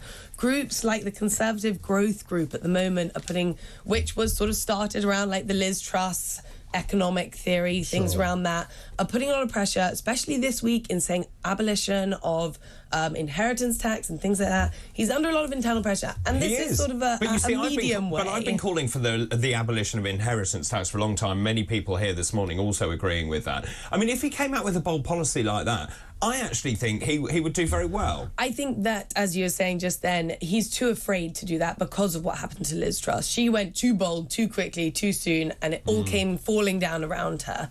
Do you think he's drip feeding? We were talking 2p or not 2p. Yeah, 2p is nothing. We said it is nothing, but do you think he's drip feeding it just to see and then to increase it a little bit further and basically taking a much wider approach? Say, let's look at all of it. As David and I said, abolish inheritance tax. It will happen, but also look at the other things as well. Does that make sense? It does, and I would hope that is the way. I do want to see higher tax cuts. Ultimately, at the end of the day, I'm not sure he has the confidence right now or the willpower, considering the public vote against it. What should he do? What should he do? Well, he should definitely put higher tax... not higher taxes, cut taxes, sorry. So let me bring Jonathan in here. I've been asking this morning if there's a silver bullet. Obviously, I think people are very disenfranchised. They don't know quite how they are going to vote. There are people who are lifelong Labour supporters, don't know what Labour stands for. Equally, people aren't sure what the Conservative Party stands for. So if you were a political strategist, what would be the one thing that you think would float the voters' boat? What would it be? Is it the economy? Is it the health service? Is it too difficult to say? I think if you look at all the polls, the number one most important thing for voters is the economy. And right now, in the last 6 months, a year, we've been talking week in, week out almost about the really, really difficult cost of living crisis, high energy prices, high food prices, effects of COVID, effects of Ukraine, all of these things which are putting so much strain on individuals, and people really want a relief to that, So Rishi needs to sort this out before the election. People are going to want to see, their food bills decreasing. People are going to want to see, that their economic livelihood is not being strangled, and that they can actually, function and live as, maybe we were 10 years ago, which we're not currently today, in the same sort of state of economic stability. I mean, it's extraordinary, and of course inflation is coming down. That means prices are still going up, though. I mean, it's just they're not going up as quickly as they were going up. And actually, I think one of the other things is this push to net zero for all of this stuff. It's interesting, actually. There's internal treasury analysis, which is about Labour. Their planned £28 billion a year investment in climate measures could push up mortgage payments by a significant amount, by hundreds of pounds a year. I'm not sure the electorate is ready for any of that. Well, I slightly agree with you. And at a time when we've just been discussing these things, when inflation is still very high, when we are paying increase in energy bills, increase in food prices, everything is going up. Adding a tax or a green levy on things like this, it's not going to win you votes, first and foremost. And that's ultimately what we're heading towards. We're heading for the general election. Everything is pointing at that right now, and that's all that matters. Well, I'm 100% sure they're not for this. If you've done an independent poll, everybody's phoning in saying this is wrong. Yeah. And I think you've got to listen to the electorate. You've got to work out. But they don't. No, they don't. And this is, well, they will after today's show. We're giving them the silver bullets. We're doing it. Well, we are. And Jonathan, this story sort of adds on from this. This is about net zero grocery tax. Green levies due to be imposed from next year will increase food prices within months, pushing up total shopping bills by up to $4 billion a year, according to the retailers. This is basically the British Retail Consortium suggests a scheme to charge retailers and manufacturers for the cost of councils recycling their packaging will increase the cost of household goods, and it's being rolled out from April of next year. And so that means that people's household bills, already very, very high, are going to go up by about £140 a year. I mean, do you think the public has an appetite for this? No, I'm sure nobody wants their household bills to go up, you know. I think, and this is probably where, you know, historically we may have disagreed on things, but I think, you know, imposing greater taxes and imposing, you know, greater measures on the public at a time when inflation is high, you know, is not the best idea. I think, you know, we need to make sure that first, you know, I want to fight climate change. I want to, you know, ensure that we can live in a more sustainable, greener economy. Yeah. However, we need to be careful. By 2030? Yeah, you know, I want to, you know, everyone I think should want to have a greener economy and want to produce less carbon emissions. I don't think anyone here is, you know, saying we should be producing more carbon emissions. Well, you say one interesting point that you say, well, several interesting ones, but you say very Don't belittle him. I'm trying to remember which one it was, but the basic principle was this. You said that nobody wants their household bills to go up. Now, as a general principle, that's right, unless you put the other side of the equation, which is always my point. What's the money going to be spent on? Because if you suddenly turn around and say, actually, I need this extra money, 140 quid, which isn't that much if you look over the whole thing for some people. I know it's a lot for others. Yeah. This is what we're going to spend this extra money on. If that's something people want to spend it on, that's much more palatable, isn't it? I completely agree with you. Right. And they have said they're going to reinvest the money into recycling and into recycling schemes. So if those are effective, But we know they have a terrible track record at delivery, don't we? Who, the Conservatives? No, just government, really, generally. But also, just in terms of this, I think it was Michael Gove that came up with this scheme. And of course, it was done at a time when he didn't have the position he now has. I mean, I just, you know, obviously you're younger than we are. Only marginally. Only marginally. Talk for yourself. But net zero, is it a massive priority for you? I think that it should ultimately be a priority. I think 2030 fine. I find those dates a little bit arbitrary at the end of the day. You know, ultimately we should be continuously working towards having a greener world. I don't know why we wouldn't. I don't know why you would counteract that. However, is it because we don't have technology, or we haven't invested, or we haven't built nuclear power stations, or there's been no infrastructure? I think that we're building the infrastructure. These things take time. It's never going to happen overnight. It might not even happen within a decade, but it's something we should be continuously working towards. Do you believe that the world will end if we don't do anything? By a certain date. I feel like if it could end whenever, then maybe. If we never do anything in thousands of years, yes. I don't believe it'll end in 100 years if we don't do anything. I think we are seeing the effects already of climate change very clearly. You know, the floods, the extreme weather temperature, and I think, you know, every scientist will tell you that the way in which we fight it and the way in which we go about it is incredibly complicated. I think we need to bring in some of the biggest world economies, you know, US and China. Well, I was going to say China, but also in terms of the scientists, they're very, very divided on whether it's man-made climate change, whether this is natural climate change. I agree with you that the climate is changing. The question is how we mitigate it. I think they will say, though, that man definitely contributes to this quite greatly, and we've seen that's why through industrialisation and, you know, releasing greater emissions, the climate certainly has, you know, degraded, and there's been greater But then equally, we've gone through that period of industrialisation, and of course then you've got India and countries like India and China. So therefore, we can't really impose upon them to say you can't actually do this. You can't come up to our standards. So it's difficult, but then you've got a problem in which, you know, then you lead to flooding, you lead to, you know, massive immigration as people are fleeing their homes, you know. You're going to have huge world problems, so we need to include them in the conversation, and we need to ensure that a concerted effort using countries all across the world are being created in order to. But there's also got to be an informed debate. It was Edward Bernays, the father of PR, who said the best way of converting people is through fear.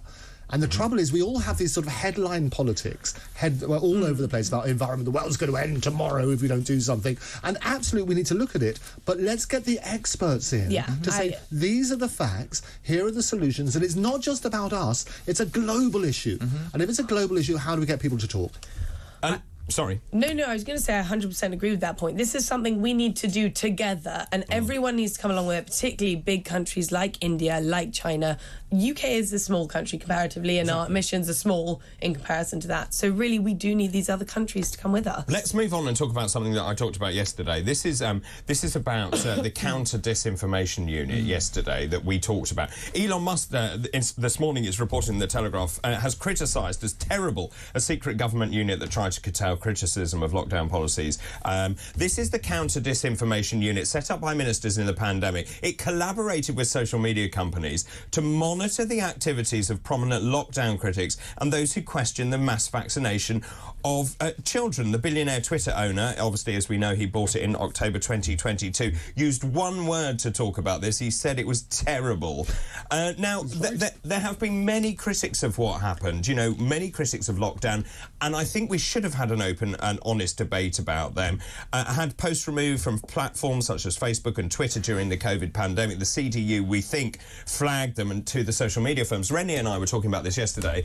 She was livid about the fact that she was actually under investigation. I lost my blue tick on Facebook because I said things that were unpalatable, untenable for the powers that be. Should we be worried that we've basically got the government overstepping the mark, which in my humble opinion it is? I mean, the headline yesterday, ministers had chilling secret unit to curb lockdown dissent. What country is this? No, I am fearful about the precedent which this sets in the use of AI as a means of control, essentially. And this is where I concern with the fast development of AI, you know, the ability of governments, or potentially, to be able to manage what information is seen and basically create an agenda which suits them. You know, look, I'm vaccinated, you know, I supported, you know, bits of the COVID policy, other bits I might have disagreed with, but regardless, it's very, very important that we can understand, you know, that there is transparency, that AI and those sorts of tools are not being used in order for a particular agenda. Yeah, but it's very simple, isn't it? There's a difference between stopping the spread of disinformation and stopping freedom of speech. Yeah. And what happens is you need... it's one of our fundamental doctrines that people can question everything. If we don't have a right to question it, where is democracy? So absolutely, stop the spread of disinformation, stop the spread of bad things, which is what AI is a tool. I'm a big advocate to come on to that. But you need to make sure it's disinformation, not...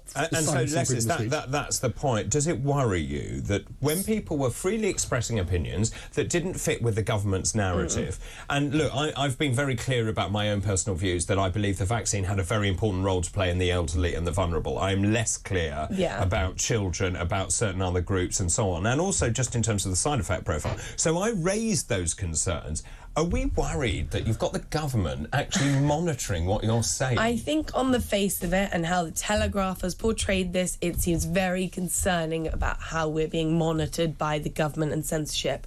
I do think that when you dig a little deeper, it is not as scary and villainous as it seems. I've got to go off what the government is saying that was there. That's and always not what a mistake. they did. Well, yeah, potentially. But what they're saying is that they were not, you know, reporting people directly to get them taken off social media. It was just to monitor, and it was for things like misinformation. Yes. We do have to remember the time back then. Misinformation, it depends what your view is on misinformation and who says it's misinformation. And there were things that sort of went away, things like whether this virus was created in a Chinese lab or the Barrington Declaration. What that conversation never really So went let's ask you anywhere. this then. Do you believe that question is misinformation? Which question, sorry? Was it created in a Chinese lab? Do you believe that's misinformation? If somebody asks the question. I think first and foremost there should always be discussions on these topics. That freedom of speech is the paramount. But I don't think they were ever actually I'm not 100% sure, but it's about what they were putting away, reporting or taking down that I don't think was as villainous as... What do you think could be taken down? I'd have to see what's out there, to be honest. Surely very clear disinformation should be taken down. You know, someone saying that, you know, particular religious group or something is spreading or something, you know, that's very clear. Something saying, you know, okay, I don't think children should be vaccinated, or I think children should be vaccinated. Either one, you know, one of them is wrong. I think many people said, I think that we need basically more information before we roll it out. Absolutely, to children. informed decisions. You have to have informed decisions. I mean, it's interesting. Jacob Rees-Mogg actually has called for the COVID inquiry to investigate what he calls oppressive government disinformation units. Also, the BBC seems to be part of this. Professor Carl Hennigan, the Oxford epidemiologist, also Molly Kingsley, they were also among those targeted. So we know that high-profile individuals. I mean, I hardly called Dr. Rennie a dissenting voice of this nation, but obviously they thought she was. I mean, does it worry you? I mean, technology is moving on. As I said, you're younger. And Jonathan, just in terms of the way technology, and we'll talk later about AI, we do need to have checks and balances on all this stuff, don't we? Absolutely. Look, and, you know, sometimes I get really, really angry and frustrated when I see the amount of just pure nonsense on platforms like Twitter, the absolute rubbish which is being spouted, and the fake news which is spreading often faster than real news.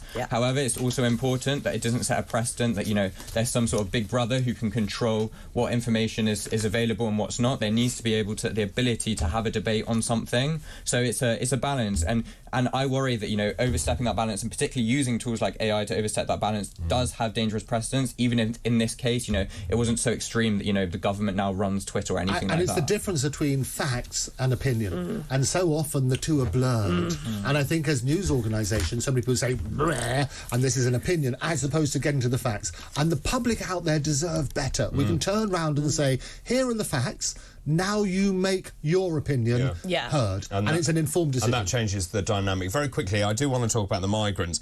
Ministers, we saw the migrants yesterday protesting about the fact that they were sharing rooms, which seems very odd to me. Anyway, the ministers have warned asylum seekers refusing to share hotel rooms to accept the generous offer, or they will lose their right to public funding for housing, money or food. This is Robert Jenrick, the immigration minister. He's actually taken a very tough stance here, ordered officials to take a tough approach and not back down. We saw this pavement protest yesterday. I mean, it's extraordinary. 40 migrants. It's outrageous. I'm glad you thought that. I do think it was actually quite offensive in some ways. So these people are fleeing war and persecution, you know, and they have been put up in a hotel that's costing £150 a night in central London, proper, really good real estate, but some of the best in the UK, and it's not quite up to some sort of standard that they were looking for. I do find it quite offensive. I like Richard Tice's interview. Did you see it yesterday. I saw it on the show. So, could we feed you better? Well, a little bit. It's okay. Lark's tongue aspect would be good. Jonathan looks less impressed by this. For me, it's just bizarre that they think this is they think, you know, putting migrants in the same room is a solution to the migrant crisis. Like it's not. It's not.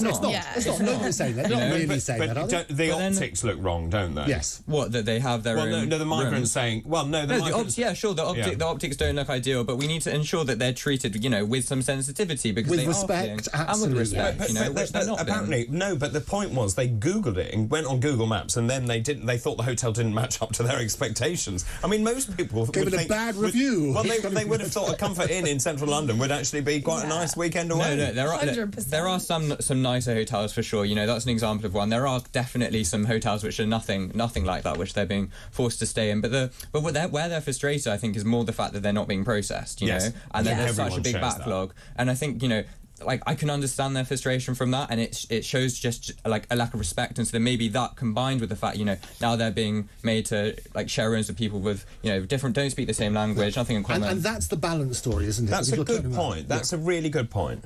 About not actually being in the same room as someone who speaks the same language. I hadn't thought about that. Like you're basically living then with another, like, I struggle to share a room with my brother.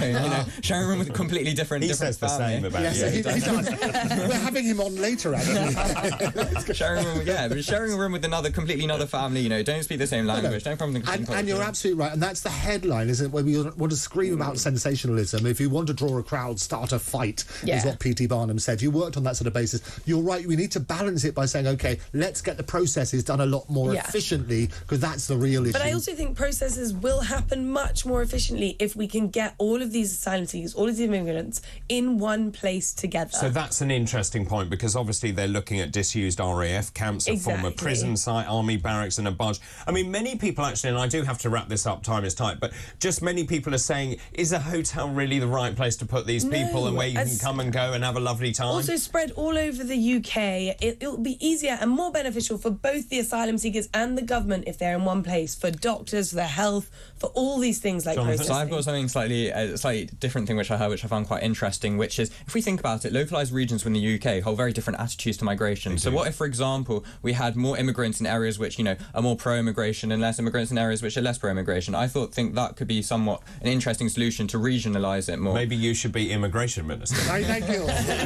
Anyway, we have to stop there, I'm afraid. Jonathan Gibson and Lettice Bromovsky, thank you very much indeed. That was today's Future Politics panel. The Future Politics panel. Right, time for a break. After the break, it's your turn, your calls, your thoughts and your messages. This is Talk TV.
Welcome back to Weekend Breakfast. The time 8:46 now on Sunday, June the 4th. Where's the time go? It's amazing, actually. Lots of messages coming in. I'm with Andrew Eborn, barrister extraordinaire. They were good, aren't they? Oh, They're really good. I love it. And it's so interesting to get the voices from different places, the voice of the youth. And I loved it. Some interesting points, though, weren't there? Very, very interesting. In fact, lots of people have messaged about this. Louise says, David and Andrew, a great future politics debate. It gives me hope that not all the young people have been swallowing this nationalist woke nonsense in our teaching establishment. difference. Debate and respectful debate are a must. They obviously have some good, sensible parents. Lots of others. This one also, Nicholas says, read the future politics. Both guests had a quiet confidence. I wish them no ceilings in their careers. Oh, well, no ceilings. What a lovely idea. Really just floors. Nice. Floors in their careers, no ceilings. But actually, it's really nice. Yeah. And that's the whole point, isn't it? And going back to the whole university debate, that's what makes me so cross about the whole thing, is that you should be able to espouse your views, to have different views, to discuss and to argue and debate. Yeah, and what I love about this show in particular is that you give people a platform. It doesn't matter what their views are.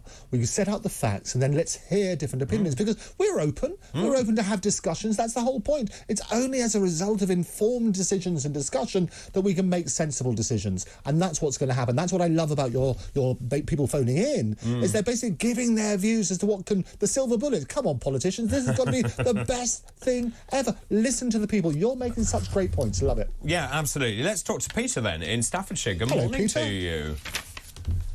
Morning, Peter. Morning, David. Hi there. What's on your Hi, mind Peter. this morning? A vote winner. Sorry? A vote winner, he said. A vote winner. Oh, yes, come on then. Vote winner, yes. It's a no-brainer, really. Come on. VAT. Why don't the governments in power even look at either dropping VAT at the moment or reducing it? Everything comes by road at some time, and it affects everybody's pockets, whether they be rich or poor. And it'd put money back in people's pockets, and perhaps the government then wouldn't have to pay out to help people get by, because they'd have their own money. Now, it's a really interesting point, that, about VAT, because for me, I mean, I've never really understood VAT, but, I mean, it was obviously, you know, it's a significant amount of money for people, isn't it, on top of the basic price? Oh, absolutely. But also, it's a bit of a virtuous circle, VAT, because companies who are VAT registered then claim back the VAT. So you end up in a massive game where the money seems to circulate. Well, it does, other than the poor consumer at home who's not VAT registered. Exactly, and they're the ones that pay the VAT. Absolutely. So it's all very simple. Input, output. If you're both registered for VAT, it sort of cancels each other off. That's all fine. If you're the poor customer at home, you're paying your extra 20%. Yeah, good point. I like that, Peter. Thank you very much indeed. Gerard's in Crewe. Good morning. Morning, Gerard. Good morning, gentlemen. I'm going to come across as the cynical old... Hurrah! We want a cynical old not. Go on, then. It's just that I'm of an age now where it doesn't matter what they promise in the manifesto. They never deliver on them anyway. Doesn't matter what they promise in the manifesto, but David's lost his ear, so I'll fill in whilst he's doing that. So sorry, I missed all that. My ear fell out. So tell me, sorry, start your point again. Well, it doesn't matter what they promise in the manifesto. They never deliver on them anyway. What I'd like is a party or a government to deliver on what they actually say and not implement things that aren't in their manifesto. Yeah. The amount of times they've promised to deliver on making the infrastructure better, to cut immigration, to improve services, and it's never happened, but they have got to focus on other things that haven't been there, such as net zero, wokeism, ULEZ, anything that can ruin my life. And I can tell you now, I voted Tory for most of my adult life. I will no longer do that. You make a really interesting... Can I make one point? You make a really interesting point. At the moment, the punishment for not basically fulfilling your manifesto is you lose next time in the election. Should there be a different punishment? I'd love to think we could take a government and prosecute them in that way, but that won't happen. The Turkeys do not vote for Christmas, do they? They do not want to be held account for anything that they do. And going back to what you all said about the 2p, well, he can whistle for that one, because I'm of a state. He can whistle. Because I'm a cynical person. Again, if they promise to reduce by 2p, I know they'll get it back somewhere else. And if they don't take it from my pocket directly, the services will diminish. That's why you need the whole picture. Well, I think you make a really important point, which is that when they come up to the election, they then have their pledges. But really, it should be a contract, shouldn't it? The fact is, you're saying that, because otherwise you get into power based on you know, these ethereal promises. As you rightly say, you get into power, then you change your mind and you do completely the opposite thing. Shouldn't there be a basic contract? If you break that contract, rather like a legal contract, Absolutely. if you break that contract, then you're in breach of contract. And that's the point I was suggesting. As you turn around at the moment, the only punishment is next time in the ballot box, should there be greater penalties? Yeah, and just in terms of that, I mean, I feel that there is a real divide now where people don't vote, and we know that there is apathy at the ballot box because people just don't believe anything the politicians tell them. I sit there with my wife, and it's quite sad that we've got to this point now that every time they open their mouth, every time a politician opens his mouth, I am shouting at the television because I will. I genuinely, when Richie says I'm going to reduce immigration, you know that tomorrow or the day after, something's going to be watered down. For instance, we've had it about the number of students coming through with their relatives. I read this morning that they're going to water those proposals down. That's 36 hours after they said. You know that they're always going to let you down. It is interesting, isn't it? They always say that trust comes in on foot but leaves on horseback. What would it take for you to trust politicians again? I'm going to have to vote for a new party. As I say, I'm 62 years of age, so I've been voting for an awful long time, predominantly for the Conservative Party. Never again, if I live for another 62 years, that will not happen. They've lost my trust. I don't want Labour, but if that's the only way I can get a Conservative Party back, then unfortunately that's going to be it. But I will be voting for David's party, in the hope that it gives them a bloody nose. Gerard, thank you very much indeed. Chris is in Birmingham in the West Midlands. Good morning to you. Morning, Chris. Good morning, David. Hello, what's on your mind this morning? Well, it's this silver bullet. It's about this green world that we keep ramming down our throats. They're just indoctrinated with it, you know. Yeah. And it's our salvation. And the trouble is, it's crippling us. It is. Because everything, it's pushing the prices of everything up, food and everything, you know. Yeah. Grow our own stuff. We've got a marvellous idea now. We grow our own stuff in tents and things. Oh, we can't do that because we can't afford the heating for them. We can't afford this. So just in terms of net zero, I mean, I think a number of people have made this point this morning, saying, well, we all want to move to a greener world. I'm not even sure that everyone does want to do that, but also the arbitrary timeline of saying we're going to be net zero by it was 2050 originally, then they made it 2030. I just think that is just pie in the sky. It's just unrealistic because, unfortunately, they just haven't got a plan. This is the problem. I mean, they're turning everything electric. Oh, that's great. But where's the electric going to come from? Well, and we're going to talk about that later. I mean, one of the biggest issues that we've seen, particularly with the rise of EV cars, and we'll talk about this later, the fact is that we don't have the charging facilities for the electric cars. We also don't have the grid capacity to charge all of these cars, and yet we're being forced to have electric cars. Has anyone thought this through? Oh, no. No, it's just they do it from one panic to the next, you know. And so do you feel very much that they'll say something to you to get your vote, and then when they get the vote, they change their mind? Well, exactly, yeah.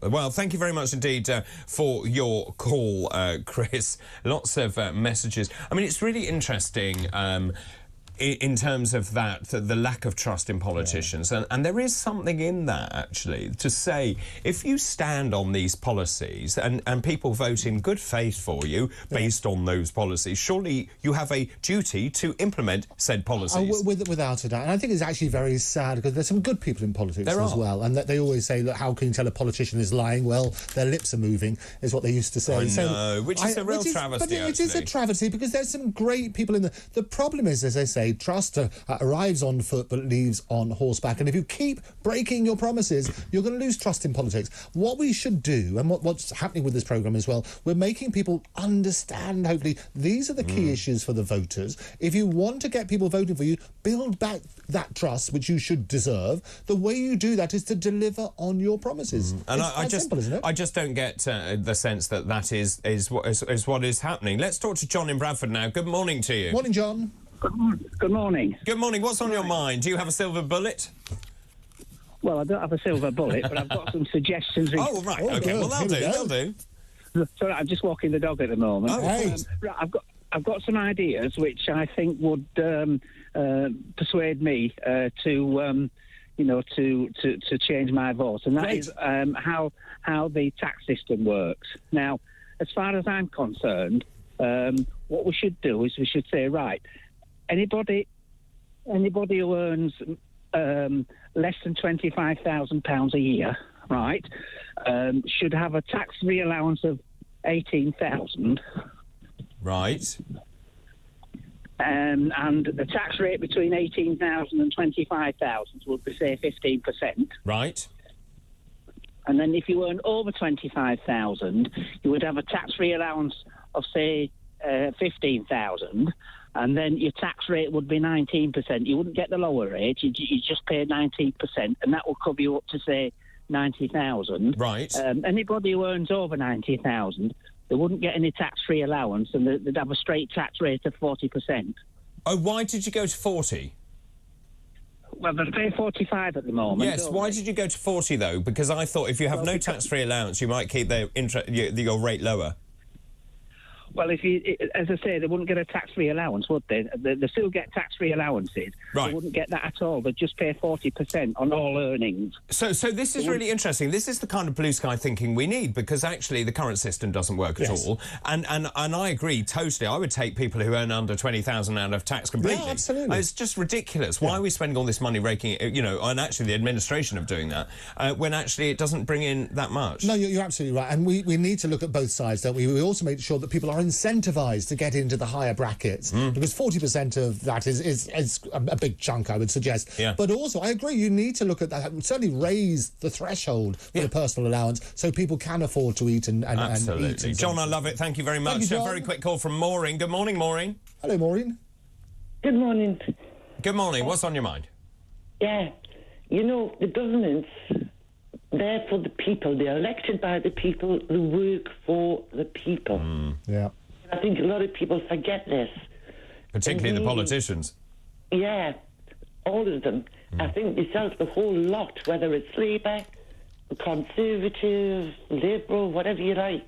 I think they should all just get out. All get out. All of them. Anarchy. So what would you do? Just call another election and say if you stood before you can't stand again?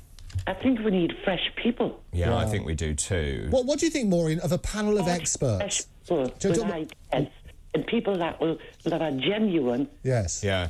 I mean, everything is that guy that was on before. Everything they say, they never carry out, and they just say. I know. Our time is tight, I'm afraid, Maureen. But really good to hear from Maureen. you.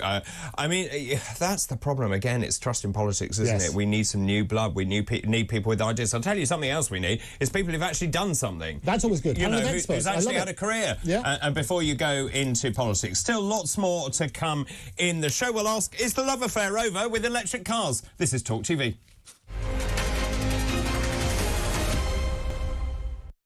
A very good morning to you. It's just after 9 o'clock now on Sunday, June the 4th. I'm David Bull. Thank you very much indeed for your company. I think the sun is shining out of the window. Can't see because the blind's down. But the sun is very much up and about here in central London. Hope it is where you are in the country. Hope you're having a lovely day. And now some very good news this morning indeed. Tomorrow is National Sausage Roll Day. And who doesn't love a banger? Let me ask you. We built this city on sausage. I love the fade on that music. There are just 11 days to go until National Beer Day, which is on Thursday, the 15th of June. Cheers. Cheers indeed. And there are just 94 days to go until producer Tom's birthday, who clearly wrote these facts. Let's start today's show, please. Today's fascinating facts. Now, joining me this morning is Andrew Eborn. I don't know if you know, but this is where you have to remember them. What? The facts. Oh, right. Well, the first fact we should tell about sausage roll. Let me just tell you about that. Because Lad Baby, or Lad as the guy, he had a record number of number ones around Christmas time. He was raising money for food distribution. Yes. So, built the city on rock and roll. We love sausage rolls. Yes. All those wonderful, glorious puns. The pun is mightier than the sword. Right, fascinating facts. Let me see what I remember. What was the first one? George III. I did correct you. George III, yeah. 1738, I reckon. He was born in this day. He had a big thing with his William Pitt at the the armpit. Yeah. We had a bit of a problem there, which is He good. did. And the madness of King George and all that Yes. sort of stuff was glorious. Emily Davidson, the tragedy at the done. Epsom Derby I on know. this day. Talking about kings, she Well, threw talking herself. about the Epsom Derby. Absolutely, I mean, it's all happening at the moment. in the news. Suffragette, a cause. She didn't die on today. No. This is the day that she ran into. She did, in front of King George V's carriage. To make her point, and people shouldn't be doing that anymore. We should just say. And also the Don't run into final a thing. No, I mean, but look, you know, obviously, we're history repeating itself, isn't it? You know, people. But this is the problem. But they shouldn't do it. No, so they shouldn't. So shouldn't don't do it. It's You're bad for you. absolutely right there. But yeah, a really important movement. The suffragettes. They did get what they want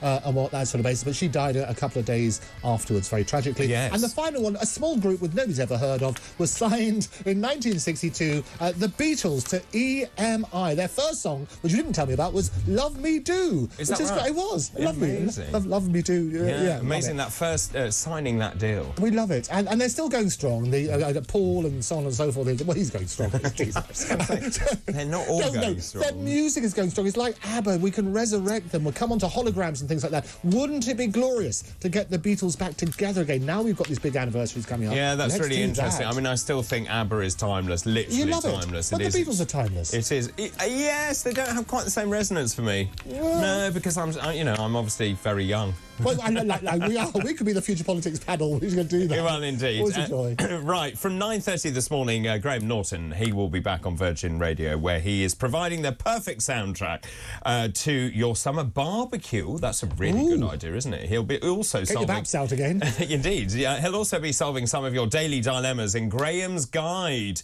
Don't miss Graham Norton from 9:30 this morning. That you can do by downloading the app. Visit virginradio.co.uk. You can also listen on DAB. I want to move on now and talk about electric cars, because it kind of feeds into everything that we've been talking about this morning. And this article caught my attention this morning. This is Rowan Atkinson, obviously a very famous man indeed. He says he feels a little duped by electric cars and urged motorists to keep using older petrol vehicles to help save the planet. Now, obviously, he's obviously very famous, but he's also a self-confessed car person.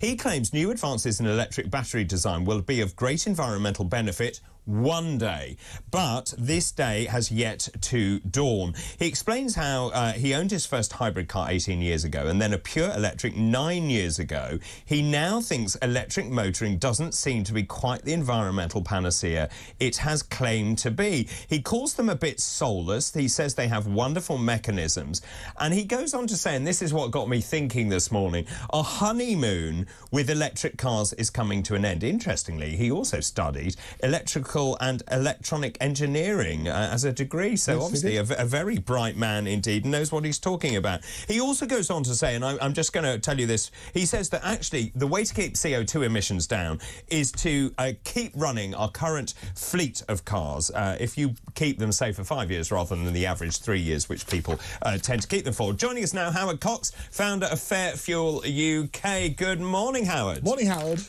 Hello, David. How are you? Yeah, very well indeed. Thank you very much indeed. I thought this was a really interesting article. Our love affair with EVs is over. Is that right?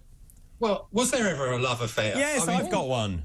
Yeah, I know you, and so is Richard Tice. I know you all have. But there's a little point here. You're quite well off and you can afford to get That's one. also not true. I'll take you up on that. I work here. Yeah, good point. But I'm sorry, the electric vehicle is the Betamax of transport. You might remember the Betamax. I do. It was it was better quality though, but it phased out. Yeah. Well, that's the point. Now, EVs are tremendous technology, and I love them. I've driven them, and I drive a hybrid. They're fantastic, but I'm afraid the only way they're going to succeed is to have a 2030 ban on diesel and petrol cars, with the government intervening in the market, and that cannot be right. I mean, no, and that's right. In fact, we were talking about this in terms of the pricing here. This morning, we started the show by talking about diesels, the price of diesel falling 12p, the RAC saying it should be far lower. Also, the environmental consequences of building these EVs, it's hardly sustainable. We don't have enough charging points. If you live in a terraced house, how are you meant to charge one of these cars? You're absolutely right. They're not practical. There's the range anxiety thing. In The Sun today on page 25, they're comparing the fact that now charging publicly now is nearly twice as much as actually filling a car with diesel, because they go further. They actually, there's no range anxiety when you're driving your diesel. And the average family car if we compare the actual cost of buying an EV versus a diesel or a petrol car, EVs are about 35% more expensive. They are. OK, you can lease them and do things like that. You're absolutely right. They're devoid of taxation and VED, fuel taxation, all those sorts of things, except... For the moment. Exactly, David, and that's the point. And there's a lot of smug people around here going to be, I'm afraid, won't be so smug when they realise the next government is going to be Keir Starmer, is going to tax the hell out of the motorists. Exactly right. So, but I mean, just in terms of where we're going, I mean, certainly there has been this concerted effort. We've spoken a lot this morning about this move to net zero, this arbitrary guide of 2030. It was 2050, now it's 2030, which is in about 10 minutes' time, and we're nowhere near able to do that. And I do think people are suddenly waking up and thinking, and as you rightly say, the EVs are more expensive as a capital cost, and now the charging is going up as well. It does make you wonder, well, why would I have one? Well, at the moment, which is something that's very important, which Putin's worried about, is oil prices are plummeting. And so, therefore, owning an internal combustion engine car and driving one and running one is so much more cheaper. But that's not the point. It's the cradle-to-grave issue, which is what Rowan Atkinson has actually come up today, you mentioned, from The Guardian, which I was surprised Guardian published that one, is that, right from the cradle-to-grave, compared to diesel and petrol, I'm afraid emissions are higher with electric vehicles. And I, along with the Alliance of British Drivers and the Motorcycle Action Group, we're publishing a report shortly to actually demonstrate, with a lot of research has gone into this, but I'm afraid they're not this wonderful green fantasy that everyone believes they are. No, I mean, it's interesting. I was reading another article about this, about the fact is wireless electric charging. And I was surprised when I was starting to read about this. Wireless car charging, it's known as inductive charging, the same technology that you use for a mobile phone, for example, where you just stick it down. And obviously it could work, but the technology just isn't there. Are we running before we can walk? Well, that's the point, David. That's exactly the point. I mean, I think we do need to get clean fuel technology, but it's already here with certain technology like synthetic fuels, like fuel catalysts. I mean, in the States, in Texas, it's a legal requirement to have a fuel catalyst in bulk deliveries to fuel. So when you fill up, you've got this fuel catalyst, which gives you 50% lower emissions and 10% more fuel economy. Why are we not doing that now? Sure, and to be fair as well, that they are investing in looking at this wireless charging, because power to the people, that's the big issue, whether it's from your phone or your electric car. Power is something that we need. And they're also talking about this dynamic wireless charging as well. What are your views on that? Absolutely fantastic, but as David just said, we're running like a sprinter to a headlong brick wall at the moment. We cannot actually meet this. The National Grid can't cope. There are 37 million drivers in this country, about 30 million cars. Imagine that in 2031, when we supposedly can't buy diesel and petrol cars anymore, new ones that is.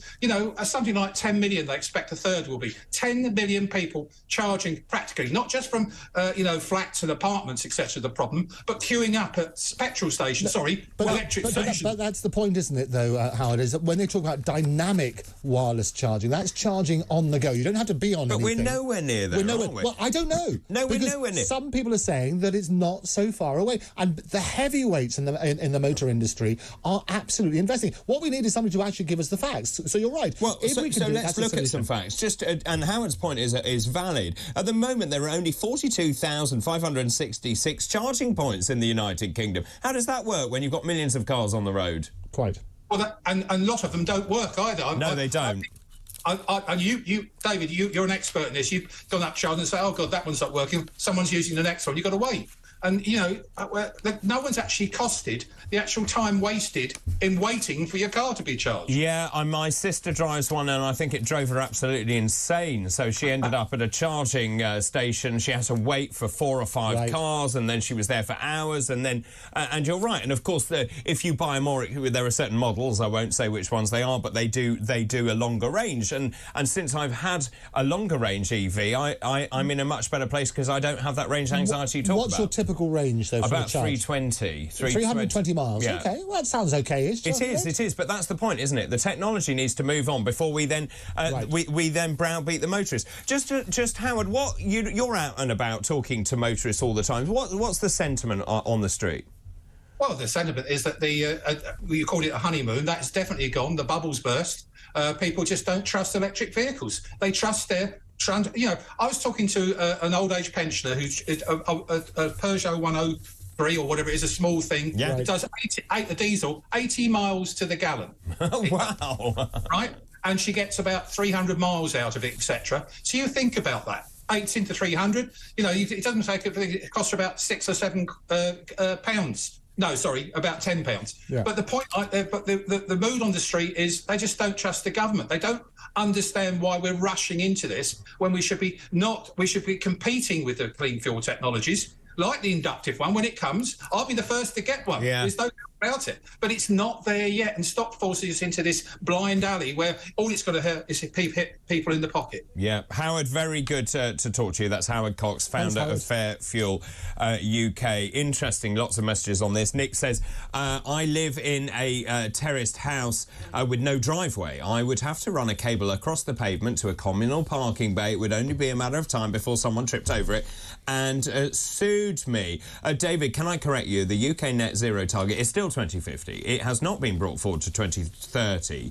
2030 is the year when the sale of new fossil fuel cars is banned. Thank you, Mitch. The point is, I still think it's incredibly fast, 2050. And again, the infrastructure is there. The inductive charging, look, I'm all in favour. They can't even mend the roads. Oh, no, yeah, I mean, I'm not even kidding. No, you're right. Talk about potholes. It's the biggest issue for local councils. You talk about putting this super technology built into the road. We're miles away. But that's what I say. Let's look at the because I don't know how far they are in advance. What I know is that lots of the motor manufacturers, the people who are invested in this as a manufacturer, are turning around and saying, look, we are working on this. What they need to do is to basically communicate better. Tell us how far we're realistically off. Let's look at those charging units where you basically, similar to your mobile phone, you put it on and it charges and it's a lot more efficient and so on and so forth. But also, I love the idea of this sort of dynamic wireless charging. That will be the future. What we need to know is how far into the future is that going to be? Robin from West Sussex says, David, I got rid of my EV. Biggest pain in the rear. I hated it. I danced a jig when I handed the keys back. Roll on the hydrogen car. Ooh. Japan has gone down the hydrogen route since 2017. True. I mean, interesting.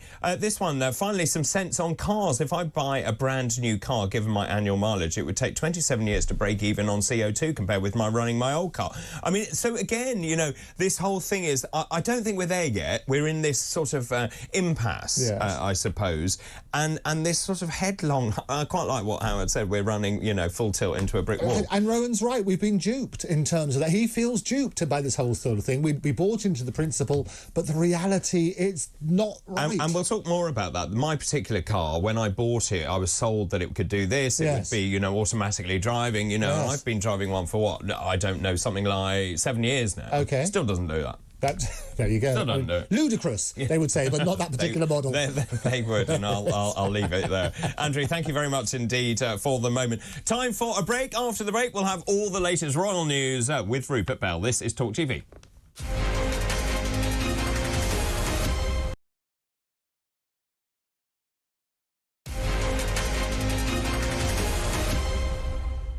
Welcome back to Weekend Breakfast with me, David Bull. The time 9:21 on Sunday, June the 4th. Thank you very much indeed for all your messages. I've been asking this morning, just in terms of how you're going to vote, is there one silver bullet? Is there one policy that would sway you, would make you vote differently? The number 0344 499 1000. Text the word talk in your message to 87222 and tweet us at Talk TV. Lots of messages coming in. One policy, says Angie in London, that would get my vote is clarity on sex-based rights versus gender. My local gym now has a man using the women's changing rooms. This has made women leave the facilities and feel unsafe in the changing rooms. The gym has advised that women use another space as they don't know where the law stands on this issue. That's extraordinary. Hello, David. I love your show as always, says this one. I cannot vote Conservative anymore, and I look to Labour and the Lib Dems, but I'm a woman, and neither recognise that I am a woman. So I will never vote for a party that cancels what I am. So my only alternative is to void my vote paper. I've never been in this limbo before, so I'm totally at a loss now, unless another alternative manifesto comes along in the next 12 months. Good morning, David, says Anne. I've long felt that we should be able to sue governments for breach of contract when they renege on manifesto promises. Refreshing to hear I'm not alone in that belief. Also, They should be legally liable in some way for failing to keep our infrastructure, borders and way of life safe. When other service providers don't supply what you've paid for, you sue for your money back. Great show. I am missing the missus, though. Thank you very much indeed. And, of course, Andrew is doing a fine job this morning, standing in. Not that anyone can stand in for Nobody Dr. can stand in for Renee. Renee for a day is just a delight. It's going to be good. It is. Right, time to move on. It's time for Rupert's Royal Roundup. Rupert's Royal Roundup. Hello, Rupert. How are we? Very good. I put the top hat and tails away. I have been at the Derby yesterday. Oh, yes. How was it? From a sporting point of view, everything went smoothly, and the protesters. Well, I think there were 31 arrests, 12 on the race course. Yep. 19 elsewhere, having the Surrey police working with intelligence. So, in a sense, the main thing, the Derby went off on time. Although, of course, one of the protesters did run onto the course as they just started. He went on in the home straight, but he was soon manhandled off the track. But clearly, that could have been a nasty incident if he'd managed to stay on the track as the runners came hurtling round and into the home straight. But thankfully, that was avoided. And the race was, if you were just watching as a standalone, you wouldn't have known it was happened. And I have to say, because I was commentating on it, I was not in a position to be distracted by to see what was going on the home straight. And so I only heard about it afterwards, but I've seen the footage of how quickly the security staff and police dealt with the incident. No, as you rightly say, 19 people were arrested before the Derby. This was by Surrey police over alleged plans to disrupt the Derby. And obviously, they had already the Jockey Club had won this High Court injunction to prevent animal rights protesters disrupting the event. As you said, they actually tackled him very, very quickly indeed. I have never seen so many police at a racecourse. No. Well, I'll tell you what, I know for a fact that where I was based, which was right at the top of the Queen's Stand, I know that, and people speaking to the policemen, a lot of them have had to cancel leave for this weekend because they knew there was going to be a requirement for a huge police presence. And there certainly was, which seems desperately frustrating for all and sundry because, of course, 95, 98, whatever it is % are perfectly normal, law-abiding citizens, and we shouldn't be needing that level of policing. But clearly, racing does, or high-profile racing events, do get targeted. So I suppose, without stating the obvious, Royal Ascot just round the corner, which starts 2 weeks on Tuesday, that again could be another place that they may look to disrupt. And obviously that's a very high profile event. There will, obviously the King wasn't there yesterday, but normally his mother was a regular attendee. He's over in Romania at the moment, visiting his village in Transylvania. But the fact that Royal Ascot could be the next place that they would look to... Also, lots of comments this morning saying protesters don't understand how well treated these horses are. Clearly they're well treated. But also, it was interesting, Animal Rising said the race was allowed to start once the protester was already on the course. But that simply isn't true. Julie Harrington, who's the chief executive, said he ran onto the track after... So the British Horse Racing Authority counteracted that and said actually he ran on after the race had started. Clearly that is what happened, and people have said that having watched the footage back. Yes, and actually you can see it, because when you watch the footage, you can see on the big screen behind where the incident took place, the race is in action. You can see him running on with the horses having just left the starting stall. So clearly, and what they had also said is they wouldn't aim to disrupt the race once the horses were on the course. So again, they're sending out mixed messages, and clearly they say racing is inherently cruel. Well, no, flat racing, if you look at the percentage, it's minuscule, the horses that break down during racing. Yes, they can quote figures, and clearly everyone is a bad one in a sense. No one wants to see that, but the governing bodies are putting huge sums of money into welfare, and they say they don't want racing. Well, then that's the end of the thoroughbred breed. So it seems to be they're offering mixed messages as to they don't want racing, but then who's going to be breeding thoroughbreds? You're just not going to. It's a business. It's worth 4.1 billion to the British economy, racing. And those thoroughbreds are so well treated as well. The more that people can see about behind the scenes and about how well treated these animals are, the better. Well, and that is something. And in many ways, somehow, animal rising is actually probably doing racing, and people are saying maybe a good turn, because it's forcing racing to confront the issue and actually put it out there. Exactly.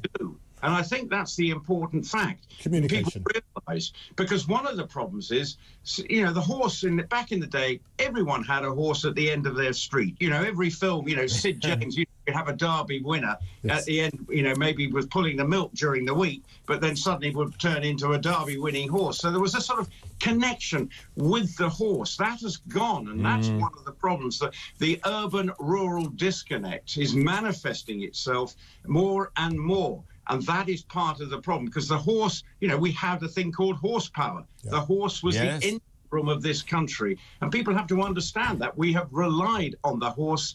Okay, we race it, but what the horse's role in a sort of economic sense has changed because of the evolution of, obviously, transport, the car and everything else. So that is part of the problem, is how to make sure people understand how much these horses are valued and loved across all equestrian and the horse world, because it's not just racing. You know, we're maybe show jumping, dressage, you name it, or the person who's just got a little pony in their backyard, you know, for someone to ride. It's a huge industry across the board, and the horses are much loved, and ponies are much loved. Of course, there are bad apples, but, you know, in the main, horses, you know, they're pets. Yeah. So let's move on. Obviously, the King is very keen to have a sort of era of austerity, isn't he? I understand he's giving up his home in Wales.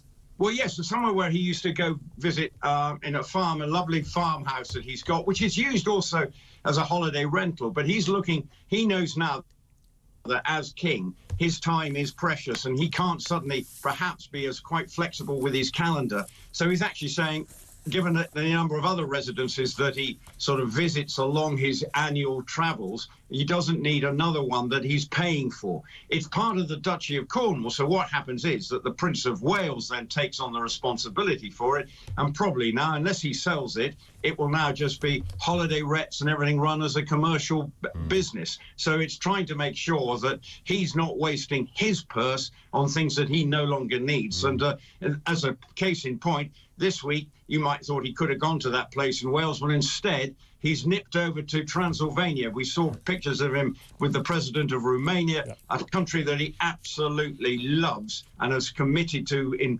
and with quite a lot of money, in this village area of Transylvania. And he's out there just sort of unwinding, painting, walking, and sort of regrouping. And he's much loved by the people of that area, because he's contributed hugely to the infrastructures of the local economy. I'm sure he is. Rupert, thank you very much indeed. Always a great pleasure. That's Rupert's Royal Roundup. Rupert's Royal Roundup. Right, let's move on and talk about this story that I saw earlier in the week, and I think it's a really interesting one about AI. We've spoken about AI this morning already a number of times, actually.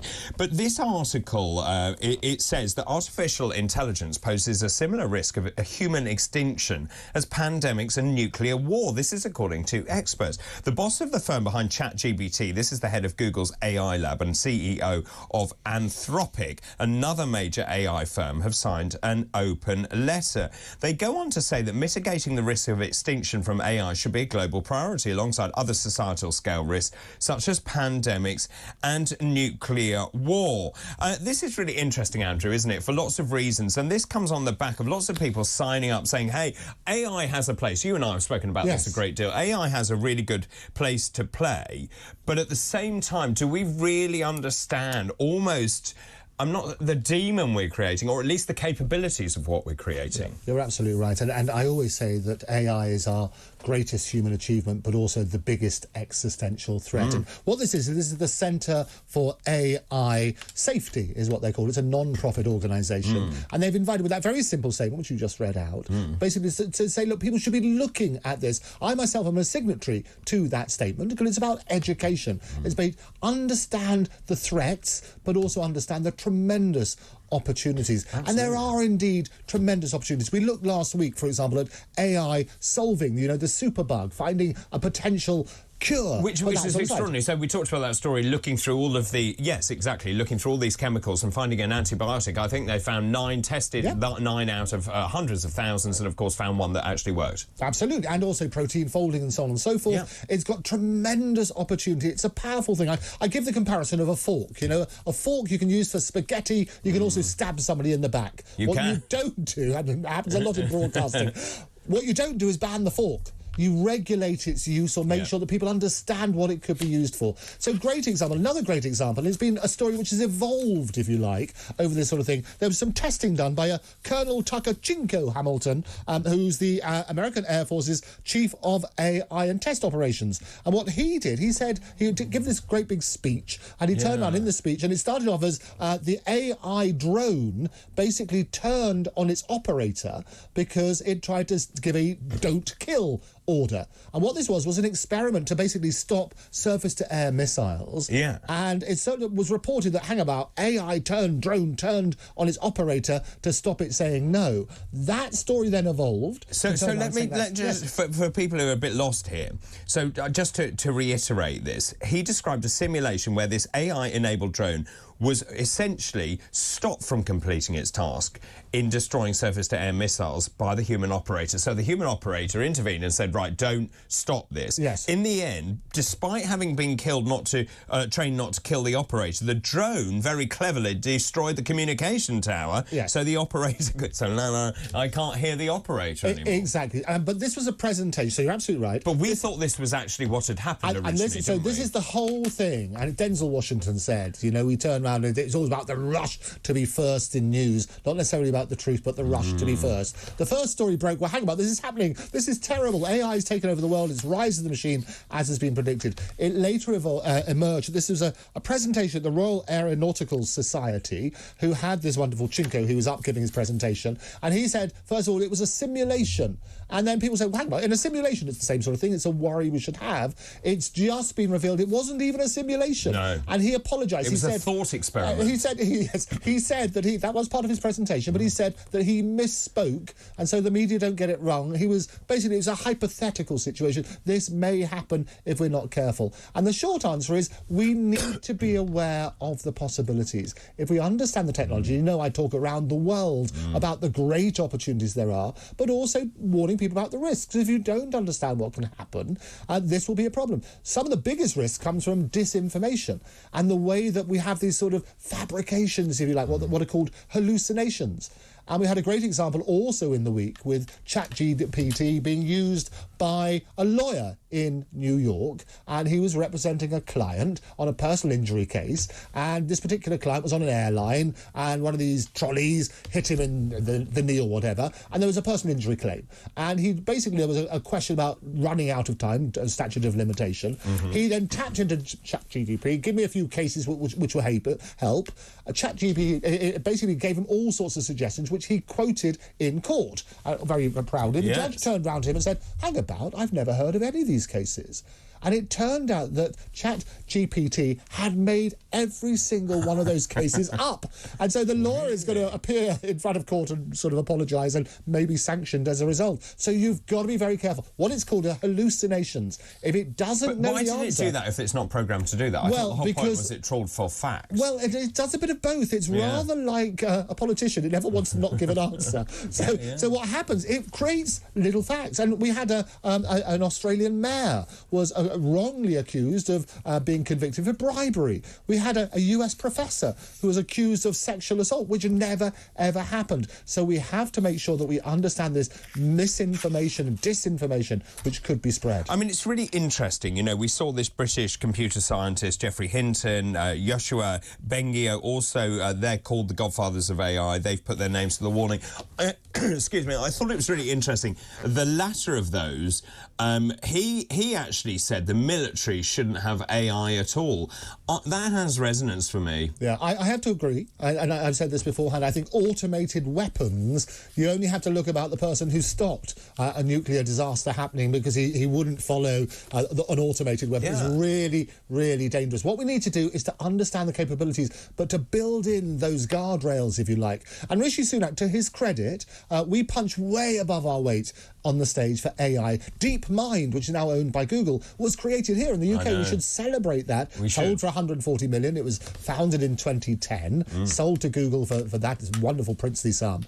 But what happens? He's now suggested, look, let's recognise the dangers. Maybe we should have a British AI watchdog. This was in the news just yesterday, to keep tabs on a global threat. And I think we could basically rein that in and turn around and say, let's take the initiative here where we understand it. We'll talk around the world about the potential and the wonderful opportunities, but also understand those risks, because by doing that, that's how we can control the world. Absolutely right. And I think it's fair to say of any discipline, like medicine, for example, we have great technologies. Yep. And of course, if it falls into the wrong hands, or if you don't have an ethical code, it can be used for wrong purpose, nefarious purposes. Absolutely. And you want to make sure that appropriate tests are in place for pharmacy if you're introducing new products and so on and so forth. So those sort of safeguards need to be in place.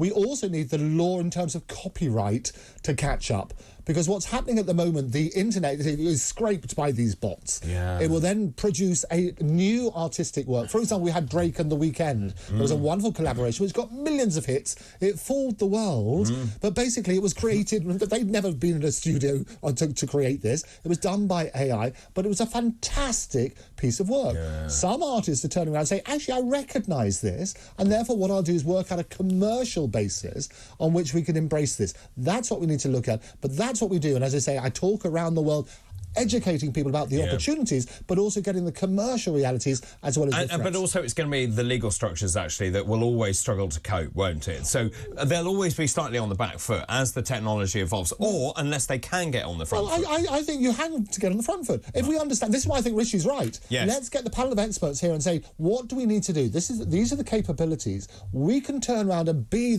Great Britain will be even greater. This will be your silver bullet. You talk about that for the people. Might well be. But we could be. If we become the centre for AI excellence, but also with those safeguards in place, and people look at the UK for doing this. UK AI, getting the pain out of AI's in the middle. You work on that sort of basis, understand it, but also understand the potential threat. It's so fascinating, Andrew. Thank you very much. Always a pleasure. Right, this morning I've been asking about your silver bullet. AI is Andrew's silver bullet. So what's your silver bullet? The one policy that would make you vote for a particular political party. Elizabeth is on the line from Bournemouth. Good morning to you. Morning, Elizabeth. Good morning, Andrew and David. Good morning. Good morning. By the way. Oh, hello. Hello, dog. What's your silver bullet? Well, I think the government are looking at things from the wrong angle. They're looking to govern and control the people instead of controlling their own things. Like, if take the NHS. Yes. The NHS should have a rule that 80% or 75 to 80% of staff within the NHS need to be directly clinical. Interesting. Wow. They're miles away from that at the moment. Miles away. Yeah, because it's half and half. And it's about 52%, I think, yeah. So if you had a rule like that, you wouldn't have the shortage of nurses and doctors and things. And you wouldn't have all the silly stuff either. But, the whole kind of attitude is we need to make rules to control the people instead of making the rules to control the system. Well, isn't the issue that the government seems to just ignore the electorate, it seems to me? The government is there to serve the electorate, and it just seems to have lost sight of that. What about this idea? I've said before many, many times, I do think politicians need to have had another job before they become politicians. Your thoughts? Definitely, yeah. It's an interesting one. Elizabeth, thank you very much indeed. What do you think about that? I mean, it's always difficult to mandate quotas, but I do think we've got into a system like, for example, the NHS, where you've got actually, in terms of the workforce budget, you seem to have a lot of administrators. Absolutely. You've got to look at everything. And we talk about raising money. One of the ways you can help with the whole efficiency is look at exactly that. What is the system at the moment? It's not just about increasing wages. You have to look at what sort of efficiency, what sort of savings can we make there. AI will also help with that as well, and genuinely can help on that sort of basis. Well, there's talk, isn't there, about having AI receptionists? But there will be. They'd probably be friendlier. But people did that, didn't they? They turned round and said very recently, and they say every single day there's a story about AI. I know. But ChatGPT was friendlier than your GP. so you work it, and more empathy because it has time. Yeah. If you can't get a GP's time appointment, is infinite for them. Time is everything. Yeah. If you can't get an appointment with a GP, wouldn't you rather speak to something that can give you advice? And the great thing is, if they make it up. No, well, no, you're right. You need to, but you can build in those safeguards. That's what I'm saying about the safeguards. But what happens is it can also personalise it. So people get this idea of these robotic voices. That's long gone. You can now imitate people's voices, which is why you can deal in this sort of unreal world. Get the most soothing voice. You can pick what sort of doctor you want. You want Dr. David to talk to you and give you advice. We can make that happen. I think there's definitely a role for dealing or helping people who are isolated, lonely. That definitely is a way forward. So there is a friendly voice. I mean, it is fascinating and it's very quickly evolving, isn't it? Thank you very much. Absolutely, every day. Indeed, Andrew. Let's take a break and then more of your calls, thoughts and messages. This is Talk TV.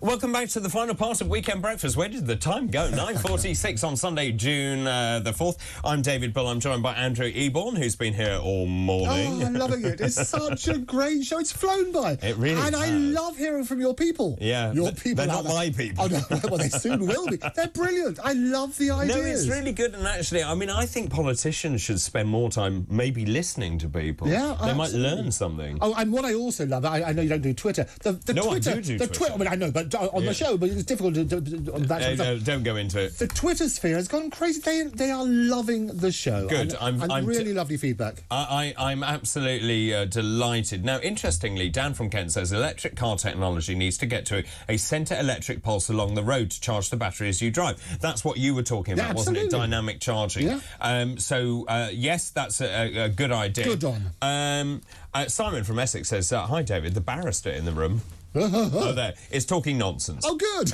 Yeah. No to net zero. Well, it won't be the first time a barrister's spoken nonsense. Well, I can talk other sorts of nonsense. That's what barristers do. If you don't like my opinion, I'll give you another. Well, exactly. But it's my opinion again. What bit was the nonsense? Oh, I think it was to do with we all want to move to net zero. Did I say that? I don't think you did. I don't think I did. It must be. And seriously, I didn't say that. Fine then. There we go. So Mike in Whitney says, David, EVs, no emissions from the vehicle because the gas power station's doing it hundreds of miles away. What a con all this green nonsense is. World resources being squandered, manufacturing and installing renewables that need renewing in 25 years. What a monumental con every Western government has fallen for. It's so painful living through the elite trashing this country. David, loving the show, but, says Rachel in Milton Keynes, the migrants are being forced to share a room. They're being allowed to flee persecution and, in their words, certain death in their own countries. Now, I know which I would rather choose if I was genuine.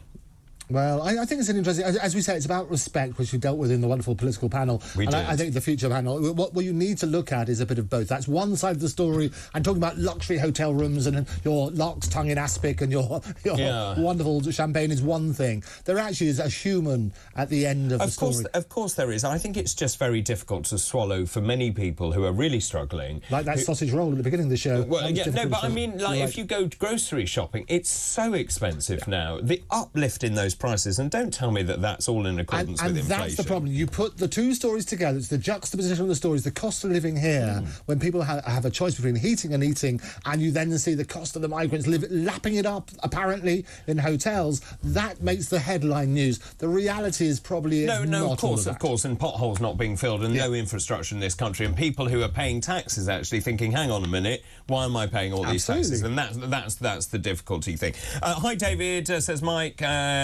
EVs, I think so due to financial difficulties, we had to downsize to an apartment. I now charge our car at one of the 8 slow chargers overnight at the public car park, which is 500 metres away. Friday, they were all being used, so we used our 2007 diesel Jeep to drive into Oxford to pick up our dog. I've been walking back and forth in all weathers for 7 months. On a motorway, our car's range is approximately 100 miles. That's the problem. 100 miles? That's the problem. So if you've got one of the older ones, or indeed... 100 100 miles is hopeless. It's no good at all. And that's the fear. The fear is you get stranded in the middle of nowhere. And what do they... Does the RAC and the AA and other people do? They carry an electric thing? How does it work? If you are stranded? I think they do, actually. Right. I think they do, and they can then give you a charge, I think. Yes, I know, that's what I've heard, but I wasn't sure, but maybe they can confirm. So I know that the car I drive, they will come out to you once if you run out and help you, but they won't come out after that. And then, they charge you something. And then you get charged. But that's the problem, because 100 miles is nothing. No. If you can't find somewhere, most of the 100 miles is... Well, so I remember once I was actually driving my car, and this is in the early days, so that car did 200 miles, and I was then filming somewhere, and then I actually went and I knew I had no charge left, so I couldn't find anywhere to charge this thing. I then had to book a hotel, and then I had to park the car on the grass outside the hotel, and then put the cable through the window. Those are the They ought to have a system, as they do with mobile phones, where you can take a portable battery as an emergency. Would be a good system. Well, it has to be a huge battery. Wouldn't it? You have a truck behind you, a diesel truck behind you, carrying your battery. Exactly. Exactly. Bridget is in sunny Suffolk. Good morning, Bridget. to you, Bridget. Hello, David. Hello there. Where in Suffolk are you? Needham Market. Oh, very nice, very nice. Is the weather nice? It's wonderful. Oh, very nice indeed. Very good. Oh, good. What's on your mind? Oh, everything about all this electric cars and everything. I just think it's a big con. Do you? I don't. Yeah, big con, and they know that people aren't going to afford them. Yeah. So I think that's why these 15-minute cities are being created. And also, I don't think the infrastructure, the road surfaces, because the electric vehicles are heavier. They are. Also, multi-storey car parks. Have they thought about when all these heavy vehicles go on multi-storey car No, parks? and you're right, and they're too heavy for the car parks, indeed. And a lot of those car parks also were made, weren't they, in bombed-out buildings after the war. Yeah. So you're right. So, no, we don't have the infrastructure. No. So, and they know this. And also, what I think is, I've noticed they're too quiet. So, if children crossing the road, I don't think children, their senses is their hearing. If they've got to come behind a car, do you know that if they're just too quiet, we need that noise. Oh, what an interesting point. I've never heard anybody say that. I know they make no noise at all, which is fantastic. Some of the early electric cars actually made no noise just so people could hear them. Oh, right. Good heavens. Okay. Well, what a good suggestion. Well, is it a good suggestion? Well, no. Isn't it just that we need to be far more aware? I think we have to be aware of everything, because like electric scooters and stuff like that, which are equally silent and even more dangerous, I would suggest. They are horrendous. So. But interesting point. But just in terms of that, you just think that this is being pushed on us and you don't like it? No, yes, exactly that. And before I go, David, we just had local elections. Oh, right? yeah. So I thought, great, I'm going to vote for reform. Right. It's my bugbear with reform. They don't never have anyone. Didn't have a candidate in Needham Market. Well, I'm very sorry about that. I'll tell Mr. Tice, who's coming up. Yeah, well, don't you worry. He's in the next room, actually. Because this is the second time now. I was in Essex before. We had no candidate. And you're from this area. I am indeed. I will let Richard answer that, but my understanding is there'll be candidates in the general election in every single constituency, so I hope that solves your problem. Thank you very much indeed for your call. Helen is in Snowdonia. Oh, hello, Helen. Oh, how lovely. Good morning. Good morning. How's it there? It's absolutely sunny. We're in Llanfestiniog, North Wales, we're quite high up. It's beautiful. I bet it is. Just overlooks all the country, so yeah, stunning. Lovely. And what's your point this morning? It's just with regards to parties. Whoever gets in should stick with their manifesto. Yes, because absolutely. they can say what they like until they get voted in, they become Prime Minister, they've got their new party around them, and it's completely changed. It's not on. Plus, I think if you have a Minister for Health, they should be the Health Minister until the term, not keep changing, reshuffling parties. That's just not on. So no, I do my job, and I would not be expected to do somebody else's job because they feel like it. I mean, it does seem strange. With it. I agree totally with you. And you're Secretary of State for Health 1 minute, then you become Foreign Secretary, and and you have no idea about that. And the other thing that I do think, and I don't know whether this is right, but whether you should be, if you are Secretary of State for Health, shouldn't you know something about health? Absolutely. You've got to be an expert. It's the panel of experts. I know some people on Twitter disagree, but it should be an expert in the stuff that you're dealing with. So, Helen, do you think the politicians, if you're in charge, if you're like Secretary of State for Health, shouldn't you know something about health? Absolutely. You should do. I think myself as a layperson knows more about health than they do. We are probably right. We'll vote for you. Yeah, That but I mean, sounds good. but also I do wonder whether any of these mandarins sometimes go to a hospital, have actually been to a GP, have seen the pressures they're under. They only go when they've got the cameras around them to make them, look what we're doing today. Yeah. We're so with the plebeians of this world, we know exactly what they want. Helen, thank you very much indeed. Thanks, Helen. Gemma is in Staffordshire. Good morning. Hi, Gemma. Good morning. How you doing? Good, thank you. What's on your mind? Quite a lot, and I haven't got very much time to say it. I'm afraid not, no. I know that. So I'm disenfranchised with all parties, particularly the Labour Party, because that's who I was brought up to think were the best ones, and now they are unrecognisable to what they were when I was a child and a teenager. Yep. The Tories have never been my favourite, and now I think they're an embarrassment. We're run by somebody who's so rich and so out of our zone that I can't possibly feel that he represents me in any way. The media are highly critical of everybody, which is your job. I understand that. I think the debate today has been fantastic and some of the comments have been brilliant. But at the end of the day, I do not know what my politics are. I can't answer your question because I feel completely and utterly confused by what I call the scramble of ideas that's just bubbling around to try and get votes. And they don't know who they want to vote for them. They don't know who they are, whether they're right wing, left wing. That's gone. Like, it's just a mess. Yeah. And the one thing you haven't really focused on today, and I wish you would, is the poor. Okay, we've talked about the 2%. We've talked about electric cars. I'm nowhere near being able to afford an electric car. Yeah. Okay, what about the poor? Not the people on benefit, the people who are being protected, but the people who fall out of all of those supposed protections. No, and actually, to be fair, the reason we were talking about EVs was, of course, the government is making people move to EVs, and so absolutely, you're right. And also in terms of the poor, I take slight issue with that. We've talked about the cost of living, and I think it's absolutely ridiculous how expensive things are in the shops as well. But really good points, Gemma. Richard Tice joins us. A very good morning to everybody. What a glorious and the wife. What the wife? Has the wife transitioned? What's happened? Anything is possible these days. What's happened? Have you had a tiff? Have you had a row? Yes. I put Has she gone on holiday without you? No, so she texted me this morning really early, and I was like, "You're meant to be on holiday," but old habits kind of die on. That's and extraordinary. She's like, "Tell Tom, the producer, to do his job properly," and all this. I'm like, honestly, who's running this gig? Well, indeed. It's a bit like who's running the country? Nag. Well, I mean, so very quickly. I mean, so there is this running theme of people saying they're so disenfranchised by many politicians, and people who say, right, in their manifesto, this is what we're going to do, and then basically tear it up and do something completely different. People are absolutely sick and tired of it, and I'm going to be talking about exactly that thing, whether or not. Well, I'm going to asking people, do you trust Sunak to cut migration as he's promised? Do you trust Sunak to cut taxes as he's promised? I mean, it's unbelievable, and that's the big question. I can't get my head around this headline. 2p. That's your manifesto. Exactly. But he's the bloke when he was Chancellor that said he was going to cut taxes, and then his new Chancellor that he appointed, what's his name, Hunt. No one knows who he is or what he does. Frankly, he sort of took away the tax cut that Sunak had just introduced. Absolutely extraordinary. So that's the big question I'm going to be asking people. I've got to talk about my video that's had over 2.5 million. Amazing video. I love that video. Well done, I played it yesterday. It's upset a few people. Oh, is that right? Oh dear, no, there's a few people on the left who are really quite grumpy with me.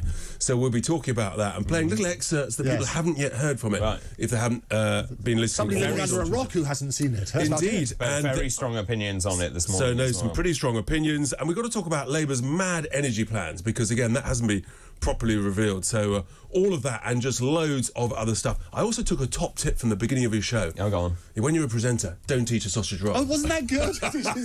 Don't eat that particular sausage roll. Make sure it's moist. You absolutely were watching. Yes, in retrospect, I won't be doing that again. But anyway, I hope the show goes well. Thank you very much. I hope the show goes very well. Andrew, thank you very much indeed for your company throughout this morning. It's been a great pleasure, so thank you very much. Thank you. Indeed. Stay exactly where you are. Mr. Tice, the Tice Man, is coming up next. He has a cracking show for you. Thank you very much indeed for all your calls and messages as well. I'll be back again at the weekend for Weekend Breakfast. Thank you for your company. This is Talk TV, broadcasting live from central London.